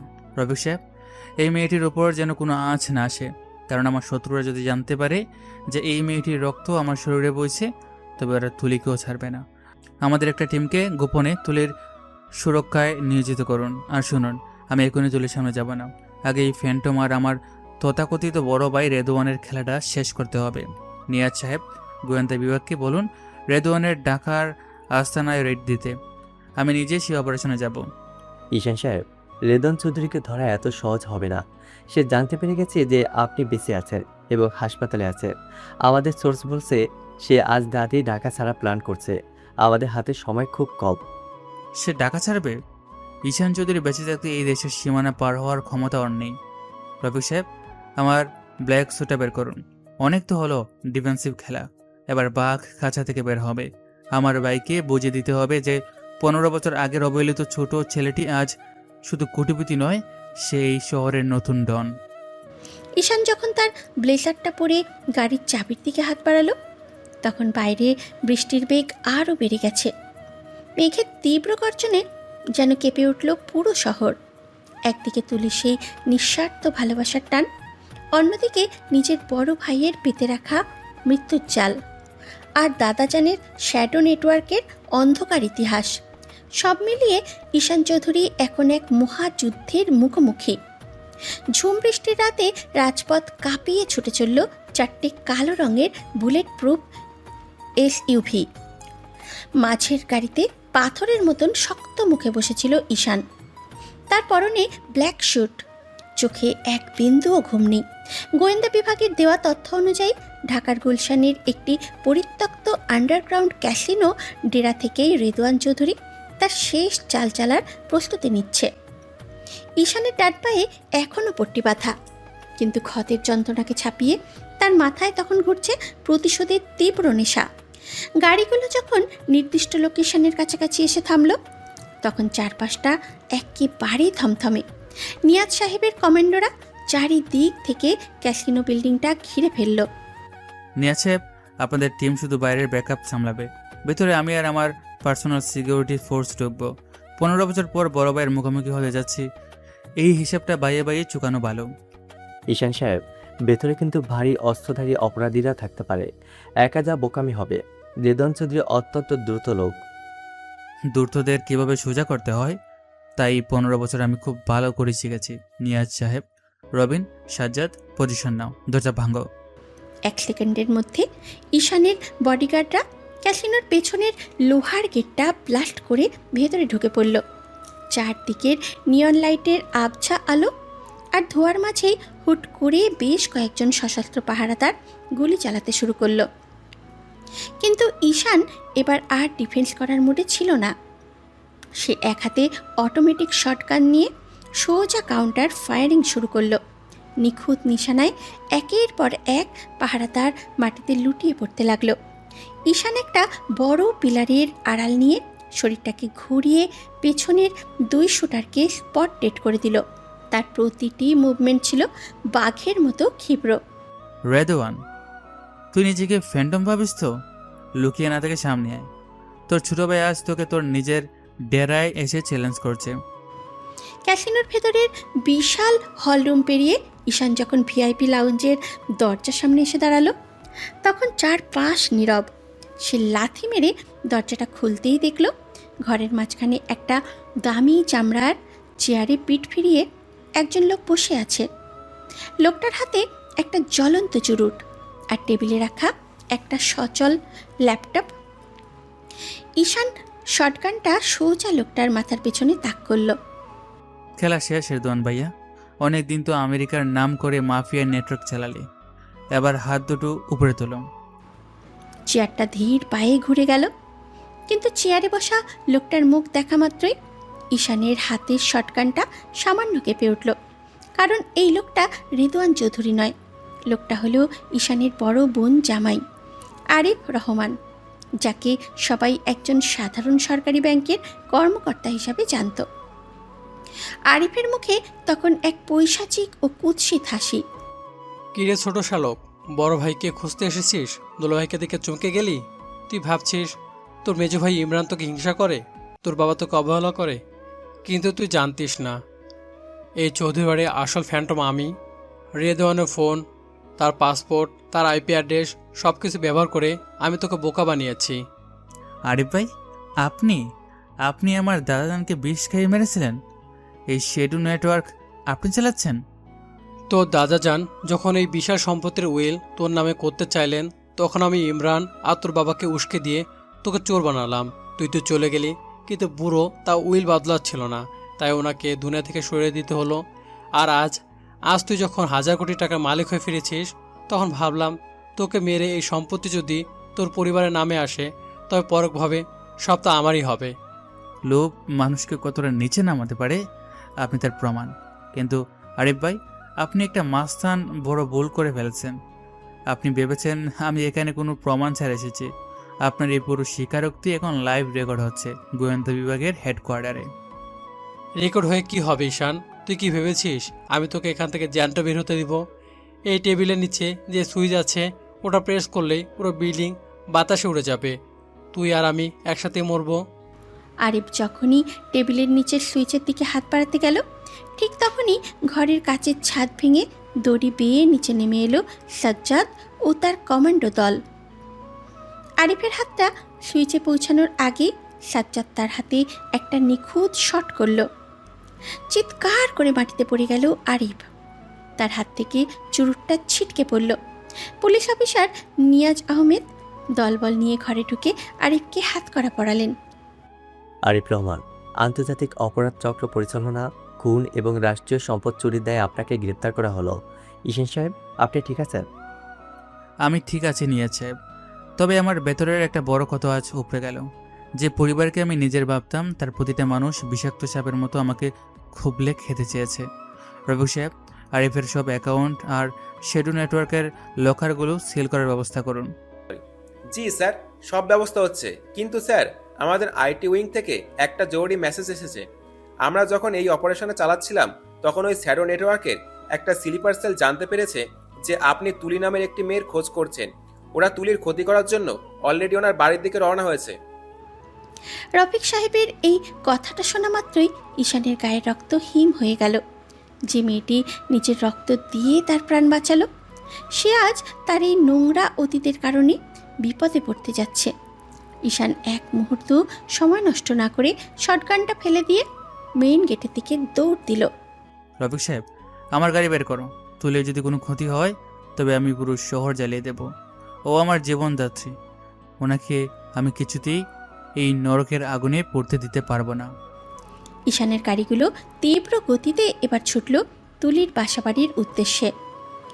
ভোরের কুয়াশা পড়ে ঈশানের মনে তখন একটাই প্রার্থনা, তুলি যেন সুরক্ষিত থাকে। ভোরের ঘন কুয়াশা ভেদ করে ঢাকার জনশূন্য পলিটেকনিক মোড় পেরিয়ে মোহাম্মদপুরের এক শান্ত আবাসিক এলাকার দিকে তীব্র গতিতে ছুটে চলল ঈশানের কালো প্রাডো গাড়িটি। গাড়ির পেছনের সিটে বসে স্টিয়ারিংয়ের দিকে তাকিয়ে অনবরত তাগাদা দিচ্ছিল ঈশান। তার কপাল বেয়ে আবার ঘাম নামতে শুরু করেছে। ডান পায়ের ক্ষতের ব্যান্ডেজটা ভেদ করে সামান্য রক্তও দেখা যাচ্ছে, কিন্তু সেদিকে তার কোনো ভ্রুক্ষেপই নেই। তার চোখের সামনে শুধু ভেসে উঠছে তুলির সেই নিষ্পাপ মায়াবী মুখটা, যে মেয়েটি নিজের বান্ধবীদের বারণ সত্ত্বেও হাইওয়ের অন্ধকার থেকে তাকে উদ্ধার করেছিল, নিজের শরীরের তাজা রক্ত দিয়ে তাকে নতুন জীবন দিয়েছিল। সে আজ তারই এই অন্ধকার অতীতের কারণে একদল হিংস্র নেকড়ের মুখে পড়তে যাচ্ছে। ড্রাইভার, গাড়ির স্পিড আরও বাড়াও। রফিক সাহেব, তুলির বাসার সিকিউরিটি সোর্সের সাথে কোনো যোগাযোগ করা গেছে? আমাদের যে লোকগুলোকে ওখানে নজরে রাখতে পাঠিয়েছিলেন, ওরা কি পৌঁছেছে? স্যার, আমাদের ফার্স্ট রেসপন্স টিম মাত্র তুলির গলির মুখে পৌঁছেছে। ওখান থেকে যে খবর এসেছে তা খুব একটা ভালো নয়। আরিফ রহমানের অনুগত শ্যাডো নেটওয়ার্কের 4 জন হিটম্যান অলরেডি একটা কালো রঙের মাইক্রোবাস নিয়ে তুলির বাড়ির নিচে এসে পজিশন নিয়েছে। ওরা পুরো এলাকায় কারেন্ট অফ করে দিয়েছে স্যার। সাজ্জাদ, তোমার কমান্ডো টিমকে বলো গোলের 2 মাথা ব্লক করতে, একটা কুত্থাও যেন ওখান থেকে জ্যান্ত বের হতে না পারে। আর রবিন, আমাকে পিস্তলটা দাও। আজ যদি তুলির গায়ে একটা আঁচড়ও লাগে তবে আরিফ রহমানের পুরো গোষ্ঠী ধ্বংস করে দেব আমি। এদিকে মোহাম্মদপুরের সেই পুরনো 4তলা বাড়ির 3তলার ফ্ল্যাটে তখন এক অদ্ভুত নীরবতা। ভোরের আলো পুরোপুরি না ফুটতেই হুট করে পুরো এলাকার বিদ্যুৎ চলে গেছে। তুলি তার পড়ার টেবিলে বসে ল্যাপটপে একটা অ্যাসাইনমেন্ট করছিল। হঠাৎ স্ক্রিন অন্ধকার হয়ে যাওয়ায় সে একটা মোমবাতি জ্বালালো। তার বাবা তখনও ঘুমোচ্ছিলেন। মোমবাতির কাঁপা কাঁপা আলোয় তুলি যখন ডাইনিং রুমের দিকে আসছিল পানির বোতল নিতে, ঠিক তখনই বাইরের বারান্দার গ্রিলের কাছে একটা খসখস শব্দ শুনতে পেল। কোনো চোর বা অজানা কোনো মানুষের ছায়া কাচের ওপাশে দেখতে পেয়ে তুলির বুকটা ধক করে উঠল। কে কে ওখানে? বাবা ওঠো, বারান্দায় মনে হয় কেউ এসেছে। তুলির কথা শেষ হওয়ার আগেই এক তীব্র শব্দে বারান্দার থাই গ্লাসের দরজাটা ভেঙে চুরমার হয়ে গেল। কালো মুখোশ পরা 2 জন লম্বা চওড়া লোক হাতে সাইলেন্সার লাগানো পিস্তল নিয়ে ঘরের ভেতরে ঢুকে পড়ল। তুলি ভয়ে চিৎকার দিতেই একজন লোক এসে তার মুখ চেপে ধরল। তুলির বাবা শোরগোল শুনে ঘর থেকে বের হতেই অন্য শুটারটি তার দিকে পিস্তল তাক করে থমথমে গলায় বলল, বুড়ো এক পাও সামনে বাড়াবি না, বাড়ালেই তোর বুক ঝাঁঝা করে দেব। আমাদের টার্গেট শুধু এই মেয়েটা। বসের ওপরে নির্দেশ, ঈশান চৌধুরীকে যে বাঁচিয়েছে তাকে এমন শিক্ষা দিতে হবে যাতে ঈশান সারা জীবন আফসোস করে। মেয়েটাকে তুলে নিয়ে চল। তুলি ছটফট করছিল, কিন্তু লোকটার দানবীয় শক্তির সামনে সে কিছুই করতে পারছিল না। তার চোখের কোণ দিয়ে অশ্রু গড়িয়ে পড়ছিল। ঠিক তখনই ড্রয়িং রুমের মেইন দরজাটা লাথি মেরে ভেঙে ভিতরে ঢুকে পড়ল এক জ্বলন্ত আগ্নেয়গিরি। সে আর কেউ নয়, স্বয়ং ঈশান চৌধুরী। তার ডান হাতে 9mm পিস্তল, চোখে এক বিধ্বংসী হিংস্রতা। ঘরের ভেতরে দৃশ্য দেখা মাত্রই ঈশানের ভেতরের বাঘটা যেন শিকল ছিঁড়ে বেরিয়ে এলো। আমার জীবনদাত্রীর গায়ে হাত দেওয়ার সাহস তোদের কে দিল রে? তোদের মরণ আজ আমার হাতে লেখা আছে। তুলির মুখে চেপে ধরা লোকটা কিছু বুঝে ওঠার আগেই ঈশান এক দৌড়ে এসে শুটারের কবজিতে তার বুটের এক মারাত্মক হিট করল। হাড় ভাঙার মটমট শব্দে শুটারের হাত থেকে পিস্তলটা মাটিতে পড়ে গেল। পরক্ষণেই ঈশান লোকটার শার্টের কলার ধরে তাকে সোজা ডাইনিং টেবিলের উপরে আছাড় মারল। কাচের টেবিল ভেঙে গুঁড়ো গুঁড়ো হয়ে গেল। অন্য শুটারটি যখন ঈশানের দিকে পিস্তল তাক করতে গেল, ঈশান একটুও সময় নষ্ট না করে মাটিতে রোল খেয়ে তুলির বাবার সামনে এসে দাঁড়ালো এবং 1 সেকেন্ডে পরপর 2টি ফায়ার করল। ঈশানের নিখুঁত বুলেট শুটারের 2 কাঁধ এফোর ওফোর করে দিল।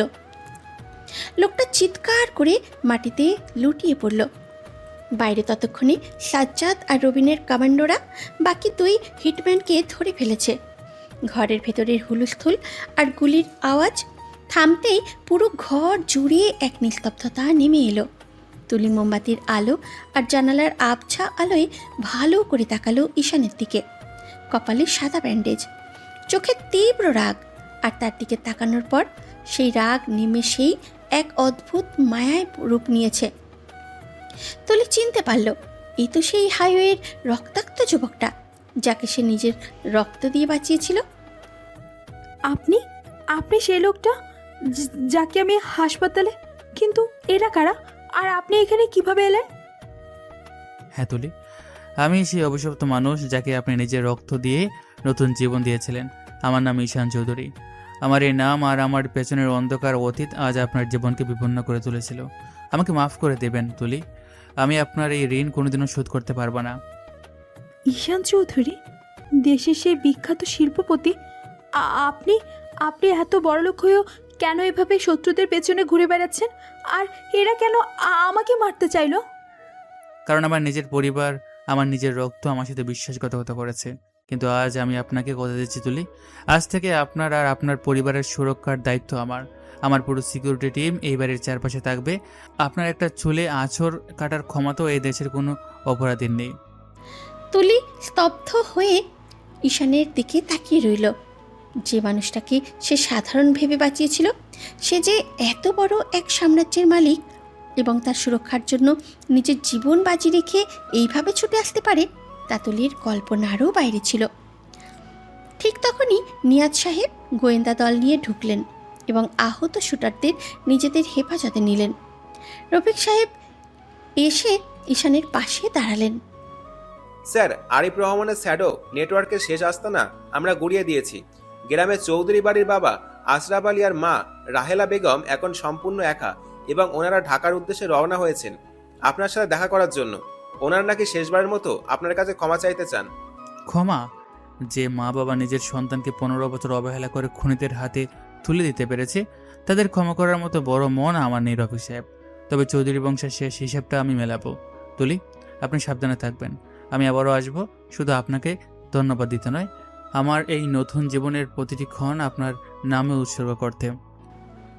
ঈশান যখন ধীর পায়ে ঘর থেকে বের হচ্ছিল, তখন ভোরের সূর্যটা মেঘের আড়াল থেকে উঁকি দিচ্ছে। তুলি বারান্দার ভাঙা কাচের পাশ দিয়ে নিচে তাকিয়ে দেখল সেই কোটিপতি যুবকটি গাড়িতে ওঠার আগে একবার ওপরে তার দিকে তাকালো এবং মাথা নিচু করে সসম্মানে বিদায় নিল। তুলির বুকের ভেতরে তখন এক নতুন অনুভূতির জন্ম হয়েছে, কিন্তু ঈশানের এই যাত্রা এখনও শেষ হয়নি। মোহাম্মদপুরের সেই পুরনো ফ্ল্যাট বাড়িটার নিচে যখন 4টি দামি কালো কালো গাড়ি স্টার্ট দিল, তখন সকালের নরম আলোয় চারপাশের কুয়াশা পুরোপুরি কেটে গেছে। তুলি বারান্দার ভাঙা গ্রিলটার পাশে এসে দাঁড়ালো। নিচে দাঁড়িয়ে থাকা বডিগার্ডদের বিশাল দল আর চারিদিকের কড়া নিরাপত্তা বলয় তাকে মনে করিয়ে দিচ্ছিল যে একটু আগে তার সাধারণ ড্রয়িং রুমে যে যুবকটি ঝড় তুলে চলে গেল, সেই দেশের এক অদৃশ্য অধিপতি। তুলির মনের ভেতরে এক অদ্ভুত তোলপাড় শুরু হয়েছে। সে যে সাধারণ মানুষটাকে স্রেফ মানবতার খাতিরে হাইওয়ের পাশ থেকে কুড়িয়ে এনেছিল, সে নাকি দেশের শীর্ষ কোটিপতি ঈশান চৌধুরী। নিজের শরীরে বইতে থাকা ঈশানের সেই ও নেগেটিভ রক্ত যেন এই মুহূর্তে তুলির ধমনীতে এক নতুন শিহরণ জাগিয়ে তুলল। তুলি জানে আজ থেকে তার এই মধ্যবিত্ত শান্ত জীবনটা চিরদিনের জন্য বদলে গেছে। বাবা, তুমি ঠিক আছো তো? লোকটার কথা শুনলে ও নাকি ঈশান চৌধুরী। আমি তো বিশ্বাসই করতে পারছি না যে এত বড় বিপদের জাল ওনার চারিপাশে বিছানো রয়েছে, আর ওনার শত্রুরা আমাকে মারার জন্য আমাদের এ ঘরে চলে এসেছিল। আমি ঠিক আছি মা, তবে ওই যুবকের চোখে আমি কোনো অপরাধীর হিংস্রতা দেখিনি। দেখেছি আপনজনদের দেওয়া চরম ক্ষতের যন্ত্রণা। তুই যার প্রাণ বাঁচিয়েছিস তুলি, সে কোনো সাধারণ মানুষ নয়। ওনার এক একটা শত্রুর যা ক্ষমতা, ওনার দেওয়া সিকিউরিটি ছাড়া আমরা এখন এক পাও বাইরে বের হতে পারবো না। কিন্তু তুই কি সত্যি ওনার এই নতুন দায়িত্ব মেনে নিতে পারবি মা? বাবা, আমি যখন ওনাকে বাঁচিয়েছিলাম তখন ওনার পরিচয় জানতাম না, কিন্তু আজ যখন উনি নিজের জীবন বাজি রেখে আমাদের বাঁচাতে এই ঘরে ছুটে এলেন, তখন ওনার চোখের সেই মায়া আমি উপেক্ষা করতে পারছি না। উনি যতই কোটিপতি হোক না কেন, ওনার এই একা লড়াইয়ে আমি ওনাকে আর একা ছেড়ে দিতে পারবো না। এদিকে ঢাকার গুলশানের প্রধান কর্পোরেট হেডকোয়ার্টারের ৫৫ তলার কাচঘেরা আলিশান কেবিনে বসেছিল ঈশান। টেবিলের উপরে সাজানো রয়েছে আরিফ রহমানের শ্যাডো নেটওয়ার্কের সমস্ত বাজেয়াপ্ত করা ফাইলের কপি, কিন্তু ঈশানের চোখ সেদিকে ছিল না। সে তার টেবিলের উপরে রাখা তুলির সেই সাধারণ হাসি মুখের ছবিটার দিকে তাকিয়েছিল। জীবনের প্রথম সে অনুভব করল তার এই ১,০০০ কোটি টাকার সাম্রাজ্যের চেয়েও মূল্যবান একটা সম্পদ সে খুঁজে পেয়েছে, সেটা হলো তুলি। ঠিক তখনই কেবিনের দরজা খুলে ভেতরে ঢুকলেন রফিক সাহেব। ওনার পেছনে অত্যন্ত ক্লান্ত এবং অপরাধীর মতন মুখ নিচু করে দাঁড়িয়ে আছেন আশরাফ আলী এবং রাহেলা বেগম। স্যার, আপনার বাবা আর মা গ্রাম থেকে সরাসরি এখানে এসেছেন। ওনারা গত 2 ঘন্টা ধরে বাইরে অপেক্ষা করছিলেন। আপনার সাথে কথা বলাটা ওনাদের জন্য খুব জরুরি। রবি সাহেব, আপনি বাইরে যান। আর হ্যাঁ, তুলির সুরক্ষার আপডেট কি? ওনারা ঠিক আছেন তো? জি স্যার, তুলি ম্যাম এখন ওনার বাবার সাথেই আছেন। আমাদের ব্ল্যাক কার সিকিউরিটির 2টি টিম ওনার বাড়ির নিচে 24 ঘন্টা ডিউটিতে আছে। ওনার কোনো অসুবিধা হবে না। চমৎকার। এবার আপনারা বলতে পারেন চৌধুরী বাড়ির সম্মানিত জমিদার সাহেব এবং ওনার স্ত্রী আজ এই বিকারির দৌড়ে কেন এসেছেন? 15 বছর আগে যে ছেলেকে চুরির অপবাদ দিয়ে গাড়ি ধাক্কা দিয়ে বের করে দিয়েছিলেন, তার এই এসআই গ্রুপের বিলাসবহুল সোফায় বসতে আপনাদের লজ্জা করছে না? ঈশানের গলার সেই বরফ শীতল কণ্ঠস্বর শুনে আশরাফ আলী চৌধুরী কাঁপতে কাঁপতে সোফার সামনে এসে দাঁড়ালেন। ওনার চোখ দিয়ে টপ টপ করে জল পড়ছিল। রাহেলা বেগম আর হাত ধরে রাখতে পারলেন না। তিনি সরাসরি ঈশানের পায়ের কাছে মেঝেতে বসে পড়লেন। যে মা কোনো দিন ঈশানকে বুকে টেনে নেয়নি, আজ সে নিজের মেজ ছেলে আর জামাইয়ের পাপের শাস্তি ও রাজকীয় পতন দেখে পুরোপুরি ভেঙে পড়েছেন। ঈশান রে, আমারে তুই কুলাঙ্গার মা বলে একটা লাথি মেরে তাড়িয়ে দে বাবা, তাও ওভাবে বলিস না। আমরা জানতাম না যে আরিফ আমাদের এত বড় সর্বনাশ করবে। তোর দাদা জানের খুনের সাথে আমরা জড়িত ছিলাম না রে বাবা। ইমরান আর আরিফ মিলে সব সাজিয়েছিল, আমাদের অন্ধ করে রেখেছিল টাকার লোভে। ঈশান, আমি তোর অপরাধী বাবা। আজ আমাদের চৌধুরী বাড়ির সমস্ত সম্পত্তি ব্যাংক সিল করে দিয়েছে। ইমরান জেলে, আরিফও গোয়েন্দা হেফাজতে। আমাদের মাথা গোচার কোনো ঠাঁই নেই। আমরা তোর কাছে সম্পত্তির ভাগ চাইতে আসিনি রে পাগল, শুধু মরে যাওয়ার আগে তোর এই মুখটা দেখে মাপ চাইতে এসেছি। মাফ? বাবা মা 15 বছর ধরে যে ছেলেটা ঢাকার রাস্তায় রাস্তায় না খেয়ে ফুটপাতে ঘুমিয়েছে, যাকে রাতের পর রাত নিজের আপনজনদের অবহেলার স্মৃতি তাড়া করে বেরিয়েছে, তার সেই 15টা বছর কি আপনারা ফিরে দিতে পারবেন? পারবেন না। দাদাজানকে আপনারা বাঁচাতে পারেননি, কারণ আপনাদের চোখে তখন শেডো নেটওয়ার্কের টাকার লোভ ছিল। চৌধুরী বাড়ির ওই রক্তমাখা ঐতিহ্য আমি আজীবনের জন্য লাথি মেরে ত্যাগ করলাম। রফিক সাহেব, ওনাদের জন্য ঢাকার এক কোনায় একটা সাধারণ ফ্ল্যাট আর ওনাদের বেঁচে থাকার জন্য মাসিক খরচের ব্যবস্থা করে দিন। এর চেয়ে বেশি 1 পয়সা ওনারা আমার সাম্রাজ্য থেকে পাবে না। আর আজ থেকে ওনাদের সাথে আমার সব সম্পর্ক শেষ। বাবা মাকে ঘর থেকে বের করে দেওয়ার পরে ঈশান সোফায় হেলান দিয়ে বসল। তার চোখ দিয়ে এক ফোঁটা অশ্রু গড়িয়ে পড়ল, যা সে হাত দিয়ে মুছে নিল। চৌধুরী বংশের পাপের সাম্রাজ্য সে পুরোপুরি ধ্বংস করে দিয়েছে, কিন্তু তার জীবনের গল্প তো এখন অন্য এক সুন্দর বাঁক নিতে শুরু করেছে। সে তার ফোনটা হাতে নিয়ে একটা বিশেষ নাম্বারে ডায়াল করল। ওপাশ থেকে রিং হওয়ার পর ভেসে এলো এক মিষ্টি ও শান্ত কণ্ঠস্বর। হ্যালো তুলি, আমি ঈশান বলছি। আপনার ঘরের বারান্দায় কাজগুলো কি ঠিক করা হয়েছে? আপনার বাবা এখন কেমন আছেন? ঈশান সাহেব, হ্যাঁ, আপনার লোকেরা এসে সব ঠিক করে দিয়ে গেছে। বাবা এখন শান্ত আছেন। কিন্তু আপনার কথা বলুন, আপনার পায়ের ক্ষতটা কি আবার ফেটে গেছে? আপনার গলার আওয়াজ এত ভারী শোনাচ্ছে কেন? আপনি কি ঠিক আছেন? জীবনের সব যুদ্ধ জিতে যাওয়ার পরও মানুষ যখন নিজেকে একা আবিষ্কার করে তুলি তখন সে ঠিক থাকতে পারে না। কিন্তু আজ আপনার এই কণ্ঠস্বর শুনে মনে হচ্ছে আমার এই কোটি টাকার সিংহাসনটা আপনার মায়াবী হাসির সামনে বড্ড তুচ্ছ। তুলি, আমি কি আজ সন্ধ্যায় আপনার সাথে একটা সাধারণ চায়ের দোকানে দেখা করতে পারি? কোনো বডিগার্ড ছাড়া, কোনো দামি গাড়ি ছাড়া, শুধু আপনার সেই হাইওয়ের পাশে পড়ে থাকা ঈশান হয়ে।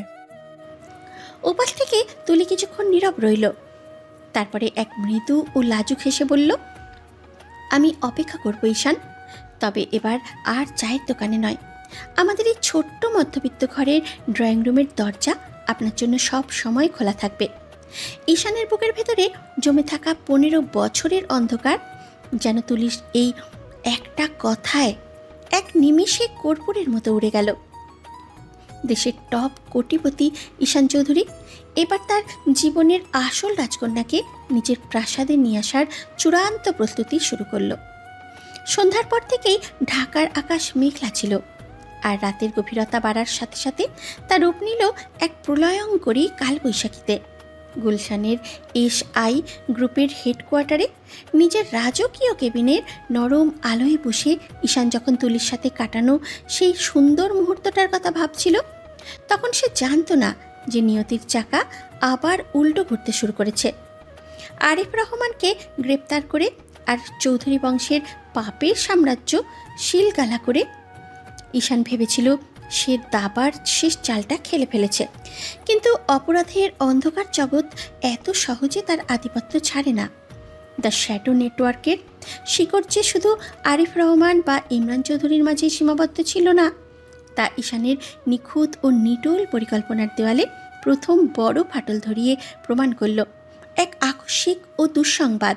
স্যার, এক চরম সর্বনাশ হয়ে গেছে। আমাদের পুরো পরিকল্পনাটাই ভেস্তে গেছে স্যার। কি হয়েছে রফি সাহেব? আপনি ভাবে কাঁপছেন কেন? নিয়াজ সাহেব তো আরিফকে নিয়ে জয়েন্ট ইন্টারোগেশন সেলে গেছেন। সেখানে কোনো সমস্যা? স্যার, আধা ঘন্টা আগে ঢাকা ময়মনসিংহ হাইওয়েতে পুলিশের পিজন ভ্যানের ওপর একটা ভয়াবহ অ্যাম্বুশ হয়েছে। শ্যাডো নেটওয়ার্কের একটা সুইসাইডাল স্কোয়াড ভারী অস্ত্রশস্ত্র নিয়ে ভ্যানে হামলা চালায়। ওরা 4 জন পুলিশ কনস্টেবলকে অনস্পট খুন করেছে আর আরিফ রহমানকে ছিনতাই করে নিয়ে গেছে স্যার। শুধু তাই নয়, আরিফ যাওয়ার আগে ইন্টারোগেশন সেলের ব্যাকআপ সার্ভার হ্যাক করে তুলি ম্যামের নতুন সেফ হাউসের লোকেশন আর ওনার বাবার সমস্ত ডিটেলস ডাউনলোড করে নিয়েছে। আমাদের আইটি টিমের মেন ডিসক্রিপশন ফাইলও এখন ওদের সার্ভারে লাইভ দেখাচ্ছে। রফিক সাহেবের প্রতিটি শব্দ যেন ঈশানের কানে গলানো সীসার মতো লাগলো। তার এতদিনের সাজানো পরিকল্পনা, দেশের 1 নম্বর ইন্টেলিজেন্স টিমকে সাথে নিয়ে করা নিখুঁত জাল, এইসব কিছু এক নিমেষে ধুলোয় মিশে গেল। ঈশানের চোয়াল শক্ত হয়ে উঠল, কপালের আগের রগগুলো ফুলে উঠল। সে বুঝতে পারল আরিফ রহমান শুধু একটা ঘুঁটি ছিল, শ্যাডো নেটওয়ার্কের আসল মাস্টার মাইন্ড। সেই অদৃশ্য ফ্যান্টম এখন পর্দার আড়ালে বসে রিমোট কন্ট্রোল ঘোরাচ্ছে। আর তাদের প্রথম টার্গেট এখন আর ঈশান নিজে নয়, তাদের টার্গেট হলো ঈশানের একমাত্র দুর্বলতা, তুলি। নিয়াজ সাহেবকে কানেক্ট করুন। ওনার ডিপার্টমেন্টের ভেতরে কোনো ব্ল্যাক শিপ লুকিয়ে আছে যে আমাদের প্রতিটা মুভমেন্ট আরিফের লোকদের কাছে পাচার করছিল। সাজ্জাদকে বলো মোহাম্মদপুরের তুলির বাড়ির সিকিউরিটি ফোর্স যেন এই মুহূর্তে অ্যালার্ট করে। আমি নিজে রওনা হচ্ছি। কিন্তু ঈশান যখন লিফটের দিকে পা বাড়াবে, ঠিক তখনই ওনার পার্সোনাল স্যাটেলাইট ফোনে একটা আননোন ইন্টারন্যাশনাল নাম্বার থেকে কল এলো। স্ক্রিনে কোনো নাম্বার ভেসে ওঠেনি, শুধু লেখা প্রাইভেট কলার। ঈশান ফোনটা কানে নিতেই উপাস থেকে ভেসে এলো এক যান্ত্রিক, মডিফাইড ও ভারী কণ্ঠস্বর। সেই হাসিতে কোনো মানবিকতা ছিল না, ছিল এক পৈশাচিক আনন্দ। কি হে ছোট ভাই ঈশান চৌধুরী, ভেবেছিলে দেশের টপ কোটিপতি হয়ে গেলেই তুমি এই আন্ডারগ্রাউন্ডের রাজা হয়ে যাবে? তুমি আমাদের 20 বছরের পুরনো শ্যাডো নেটওয়ার্ককে এক ধাক্কায় শেষ করতে চেয়েছিলে। এই নাও, তোমার পরিকল্পনার ওপর আমাদের প্রথম পাল্টা আঘাত। এখন জানালার বাইরে তাকিয়ে দেখো, তোমার এই বিশাল অহংকারের এসআই টাওয়ারের নিচে কি হচ্ছে। ফোনটা সচল রেখেই ঈশান এক লাফে তার কেবিনের বিশাল গ্লাস উইন্ডোর সামনে গিয়ে দাঁড়ালো। 15 তলার ওপর থেকে সে দেখল এসআই টাওয়ারের মেইন গেটের সামনে দাঁড়িয়ে থাকা তার পার্সোনাল সিকিউরিটির দুটি গাড়ি দাউ দাউ করে জ্বলছে। শ্যাডো নেটওয়ার্কের সুপ্রশিক্ষিত মার্সেনারি দল ভারী আর পিজি আর সাব মেশিন গান নিয়ে পুরো কর্পোরেট বিল্ডিংটা চারিদিক থেকে ঘিরে ফেলেছে। ওনারা মেইন গেটের সিকিউরিটি গার্ডদের উপরে নির্বিচারে গুলি চালাচ্ছে। পুরো গুলশান এলাকা তখন গুলির শব্দে আর সাইরেনের আওয়াজে প্রকম্পিত। ঈশানকে ওনার নিজের অর্থের দুর্গে অবরুদ্ধ করে ফেলা হয়েছে, যাতে সে কোনোভাবেই তুলির কাছে পৌঁছাতে না পারে। ঈশান, তুমি এখন গুলশানে বন্দী, আর তোমার সেই রাজকন্যা তুলি, যাকে বাঁচাতে তুমি নিজের জীবন বাজিয়ে রেখেছিলে, সে এখন মোহাম্মদপুরের ফ্ল্যাটে আমাদের ব্ল্যাক স্কোয়াডের কবজিতে ছটফট করছে।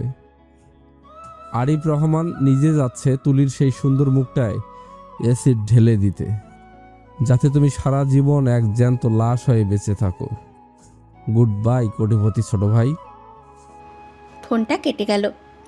ঈশানের চোখের সামনে তখন নিজের সাম্রাজ্যের পতন আর তুলির উপরে নেমে আসা মৃত্যুর ছায়া। তার মনের ভেতরে যে তীব্র আতঙ্ক আর রাগ জন্ম নিল, তা তাকে এক অন্য মানুষে রূপান্তরিত করল। সে আর কোনো কর্পোরেট সিও নয়, সে এখন এক জখমি বাঘ। সে রফিক সাহেবের দিকে তাকালো। রফিক সাহেব, বিল্ডিংয়ের মেইন পাওয়ার সাপ্লাই অফ করে দিন, ব্যাকআপ জেনারেটর বন্ধ করুন, পুরো টাওয়ারকে গোটগোটা অন্ধকারে ডুবিয়ে দিন। আমাদের বডিগার্ডদের নাইট ভিশন গগলস পড়তে বলুন। ওরা যদি ভেবে থাকে ঈশান চৌধুরীকে ওনার নিজের গড়ে এসে মারবে, তবে আজ এই এসআই টাওয়ারই হবে ওদের কবরস্থান। সাজ্জাদ, তুমি আন্ডারগ্রাউন্ড পার্কিংয়ের গোপন সুড়ঙ্গ দিয়ে আমার আদেশ মতো বুলেট প্রুফ বাইকটা রেডি করো। আমি ছাদ থেকে নামবো না, আমি নিচ দিয়ে ফ্লোরে বের হব। 1 মিনিটের মধ্যে পুরো এসআই টাওয়ার অন্ধকারে নিমজ্জিত হলো। বাইরের হামলাকারীরা যখন অন্ধকারে ভেতরে ঢোকার চেষ্টা করছিল, ঈশানের বডিগার্ডরা নিখুঁত স্ট্র্যাটেজিতে তাদের উপরে কাউন্টার অ্যাটাক শুরু করলো। এই বিশৃঙ্খলার সুযোগ নিয়ে ঈশান আন্ডারগ্রাউন্ড পার্কিং লটে এসে তার 1200 সিসির ব্ল্যাক স্পোর্টস বাইকটা স্টার্ট দিল। ইঞ্জিনের গর্জন যেন কালবৈশাখীর মেঘের ডাককেও হার মানালো। পার্কিংয়ের গোপন এক্সিট গেটটা হাইড্রোলিক প্রেসার খুলতেই ঈশান বাইকের থ্রটল পুরো চেপে ধরল। বাইকটি মেইন রোডের ব্যারিকেড ভেঙে হামলাকারীদের গুলির তোয়াক্কা না করে তীরের বেগে মোহাম্মদপুরের উদ্দেশ্যে ছুটে চলল। ঝড়ের তীব্রতা তখন আরও বেড়েছে। বৃষ্টির বড় বড় ফোঁটা ঈশানের হেলমেটের কাছে এসে আছাড় খাচ্ছিল, কিন্তু তার বাইকের স্পিড মিটার যখন 150 কিলোমিটার পার আওয়ার স্পর্শ করছে, তার মাথায় শুধু একটা চিন্তা, তুলি। তুলি যদি আজ শেষ হয়ে যায়, তবে তার এই কোটি টাকার সাম্রাজ্য, তার এই রাজকীয় জীবন সব কিছু অর্থহীন হয়ে যাবে। এদিকে মোহাম্মদপুরের সেই শান্ত গলিতে তখন নরক নেমে এসেছে। ঈশানের যে বডিগার্ডরা তুলির সুরক্ষায় ছিল, তাদের উপরে আচমকা 1 ডজনেরও বেশি শ্যাডো নেটওয়ার্কের শুটার স্নাইপার দিয়ে দূর থেকে সাইড শট করছে। তুলির ঘরের মেইন দরজাটা এবার আর কোনো সাধারণ ধাক্কার নয়, সরাসরি ডিনামাইট দিয়ে উড়িয়ে দেওয়া হলো। ধোঁয়ায় অন্ধ হয়ে যাওয়া ঘরের ভেতরে তুলি আর তার বাবা যখন কাশছিলেন, ঠিক তখনই সেই ধোঁয়ার মাঝখান থেকে হেঁটে ভিতরে ঢুকলো আরিফ রহমান। ওনার ডান হাতে একটা ব্যান্ডেজ, মুখে রক্ত মাখা হিংস্র হাসি, আর বা হাতে জ্বলছে 1 বোতল মারাত্মক কনসেন্ট্রেটেড অ্যাসিড। কই রে আমার লক্ষ্মী শালকের জীবনদাত্রী, তোকে বাঁচিয়ে ঈশান চৌধুরী নিজেকে এই শহরের ডন ভাবছিল তো। আজ তোর এই সুন্দর মুখটা যখন পড়বে, তখন দেখব ঈশানের কোটি টাকার অহংকার কোথায় গিয়ে দাঁড়ায়। তোকে মেরে ঈশানের এই সাম্রাজ্যের শেষ আলোটুকু নিভিয়ে দিব। তুলি ভয়ে তার বাবাকে জড়িয়ে ধরে পেছনের দেয়ালে গিয়ে ঠেকল। তার চোখের সামনে আজ সত্যিই মৃত্যু দাঁড়িয়ে আছে। সে বুঝতে পারল ঈশানের নিখুঁত পরিকল্পনাকে ওনার শত্রুরা ধূলিসাৎ করে দিয়েছে। কিন্তু এত বড় বিপদের মুখে দাঁড়িয়েও তুলির চোখ দিয়ে পানি পড়লেও তার কণ্ঠে এক অদ্ভুত দৃঢ়তা চলে এলো। সে ঈশানের দেওয়া সেই শক্তির উপরে ভরসা রাখল। আরিফ রহমান, আপনি যতই চেষ্টা করুন না কেন, আপনি ঈশানকে হারাতে পারবেন না। উনি যদি ওনার নিজের রক্ত দিয়ে গড়া সাম্রাজ্য আমার জন্য বাঁচিয়ে রাখতে পারেন, তবে মনে রাখবেন উনি আপনাকে এই পৃথিবীর কোনো কোনায় লুকিয়ে থাকতে দেবেন না। আপনার এই পাপের শাস্তি উনি দিবেনই। ওরে আমার সতী সাধ্যী নায়িকা, অনেক হয়েছে বড় বড় কথা। এবার তোর এই রূপের অহংকার শেষ করার পালা। এই নে তোর ভালোবাসা পুরস্কার। আরিফ যখনই অ্যাসিডের বোতলটা তুলির মুখের দিকে ছুঁড়ে মারতে গেল, ঠিক তখনই মোহাম্মদপুরের সেই গলির মোড়ে এক তীব্র ব্রেকের শব্দ হলো। জানালার কাঁচ ভেঙে একটি ভারী ব্ল্যাক হেলমেট সোজা এসে আরিফ রহমানের কবজিতে আঘাত করল। তীব্র ব্যথায় আরিফের হাত থেকে অ্যাসিডের বোতলটা ছিটকে গিয়ে মেঝেতে পড়ল এবং মেঝের কার্পেট পুড়িয়ে ধোঁয়া বের হতে লাগলো। আরিফ ঘুরে তাকাতেই দেখল ঘরের দরজায় চৌকাঠে দাঁড়িয়ে আছেন স্বয়ং ঈশান চৌধুরী। তার শরীর রক্ত আর বৃষ্টিতে ভেজা, চোখ দুটো লাল, আর হাতের পিস্তলটা সোজা আরিফের কপাল বরাবর তাক করা। শত্রুদের পাল্টা আক্রমণ ঈশানের পরিকল্পনাকে হয়তো ধুলোয় মিশিয়ে দিয়েছিল, কিন্তু ঈশানের ভেতরের প্রতিশোধের আগুনকে তা আরও হাজার গুণ বাড়িয়ে তুলেছে। এবার আর কোনো আইন নয়, কোনো গোয়েন্দা বিভাগ নয়, ঈশান চৌধুরী নিজের হাতে এই নরপশুদের শেষ বিচার করার জন্য প্রস্তুত। ঘরের ভেতরের বাতাস তখন বারুদের গন্ধ আর অ্যাসিডের পোড়া ধোঁয়ায় ভারী হয়ে উঠেছে। দরজা চৌকাঠে দাঁড়িয়ে থাকা ঈশানের শরীর থেকে বৃষ্টির জল আর ক্ষত থেকে তাজা রক্ত চুইয়ে মেঝেতে পড়ছে, কিন্তু ওনার স্থির হাতের নিশানা আরিফ রহমানের কপাল থেকে এক চুলও নড়েনি। আরিফ নিজের কবজি চেপে ধরে ব্যথায় চিৎকার করছিল, আর মেঝের কার্পেটে তখনও অ্যাসিডের শেষ অংশটুকু ফুঁসে ফুঁসে পড়ছিল। তুলি আর তার বাবা দেয়ালের কোণ ঘেঁষে দাঁড়িয়ে এই ভয়ানক দৃশ্য দেখছিলেন। তুলির চোখ দিয়ে পানি পড়লেও ঈশানকে অক্ষত শরীরে এই ধ্বংসস্তূপের মাঝে দাঁড়িয়ে থাকতে দেখে ওনার বুকের ভেতরের অবরুদ্ধ ভয়টা যেন এক লহমায় কেটে গেল। তুই বেঁচে ফেলি কিভাবে? গুলশানের পুরো টাওয়ার আমরা চারপাশ থেকে লক করে দিয়েছিলাম, তোকে ওখানে শেষ করার কথা ছিল। তুই যাদের বর্ষায় এই ফাঁদ পেতেছিলি আরিফ ভাই, তাদের লাশগুলো এখন গুলশানের রাস্তায় পড়ে আছে। তোদের ওই শেডু নেটওয়ার্কের বারাটে গুন্ডারা টাকার জন্য লড়ে, আর আমি লড়ি আমার এই নতুন জীবনের অস্তিত্বের জন্য, আমার এই জীবনদাত্রীর সম্মানের জন্য। ঈশানের কথা শেষ হওয়ার সুযোগ না দিয়েই ঘরের ভাঙা জানালার ওপাশ থেকে শ্যাডো নেটওয়ার্কের আরও দুজন সশস্ত্র বেকআপ শুটার আচমকা ঘরের ভেতরে লাফিয়ে পড়ল। ওদের হাতে ছিল অটোমেটিক সাব মেশিন গান। এক সেকেন্ডের ভগ্নাংশে ঈশান ডাইনিং টেবিলের উপরে স্লাইড করে শরীরটাকে শূন্যে ভাসিয়ে দিল। শুটারদের প্রথম ব্র্যাশ ফায়ার ঘরের পেছনের দেয়াল ঝাঁঝরা করে দিল।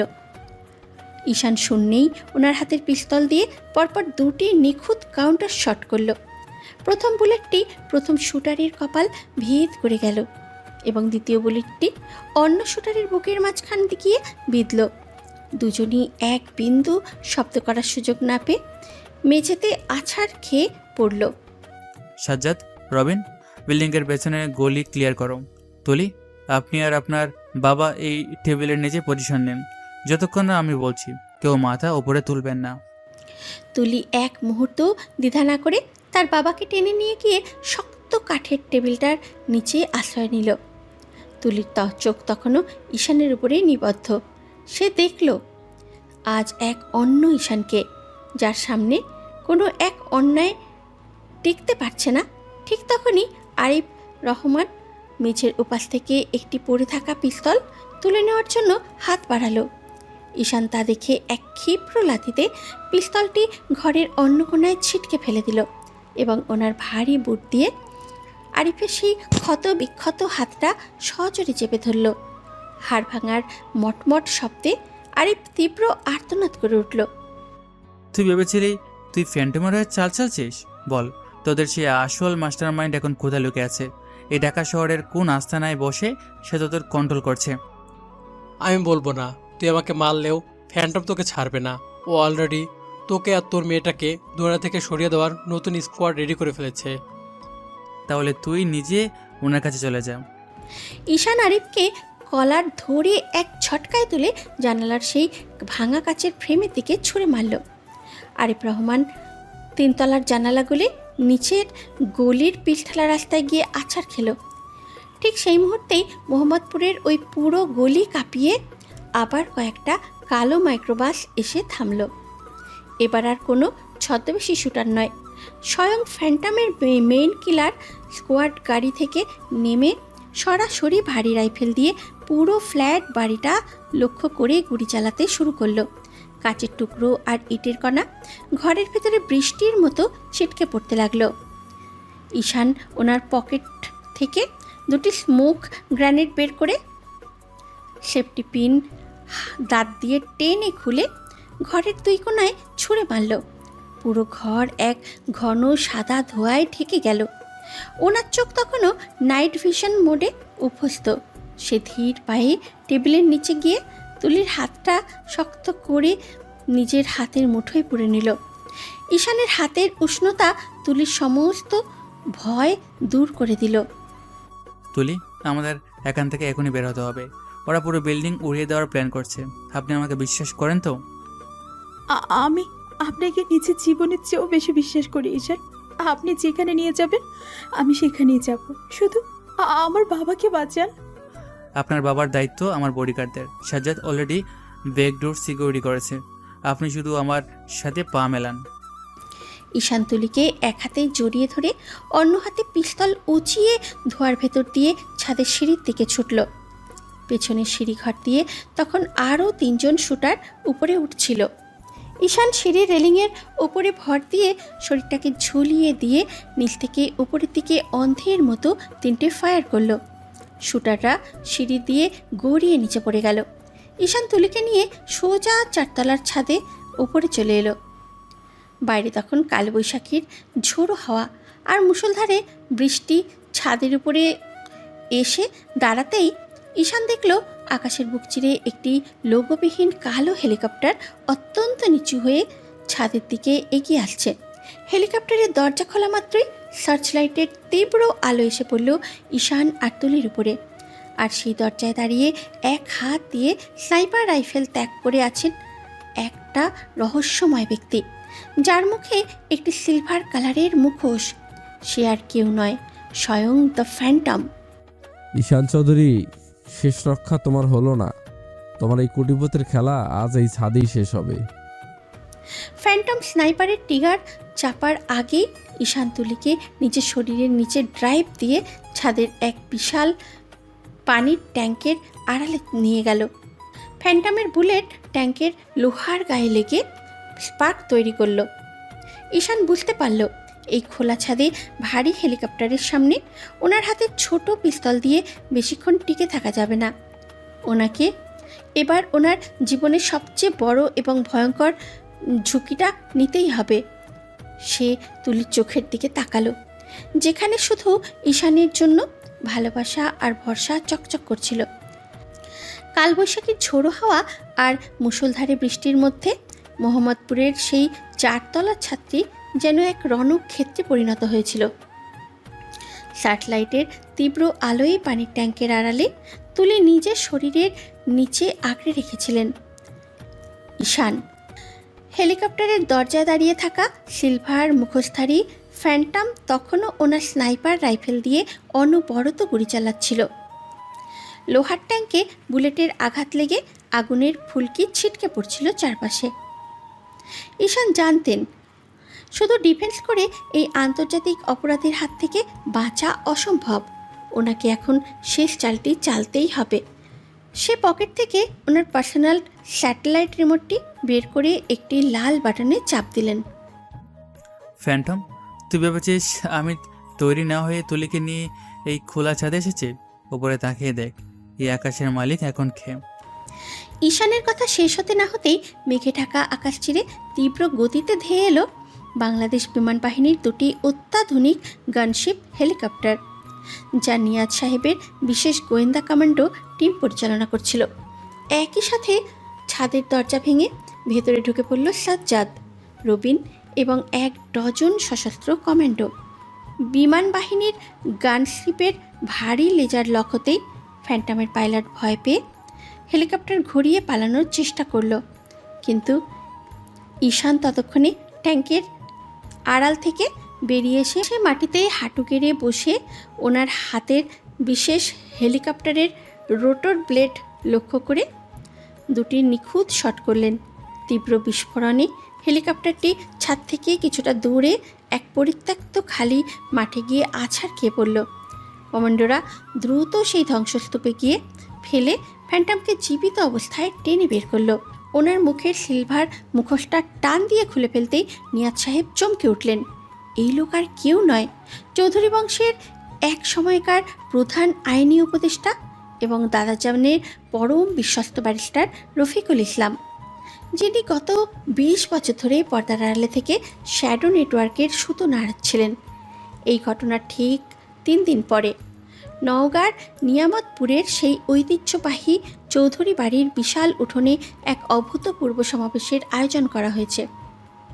গ্রামের হাজার হাজার মানুষ, এলাকার গণ্যমান্য ব্যক্তিবর্গ এবং দেশের শীর্ষস্থানীয় সংবাদ মাধ্যমের সাংবাদিকরা সেখানে উপস্থিত।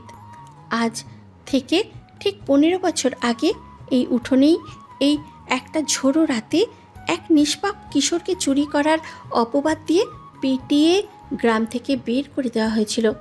আজ সেই উঠোনের মাঝখানে পাতা হয়েছে এক রাজকীয় মঞ্চ।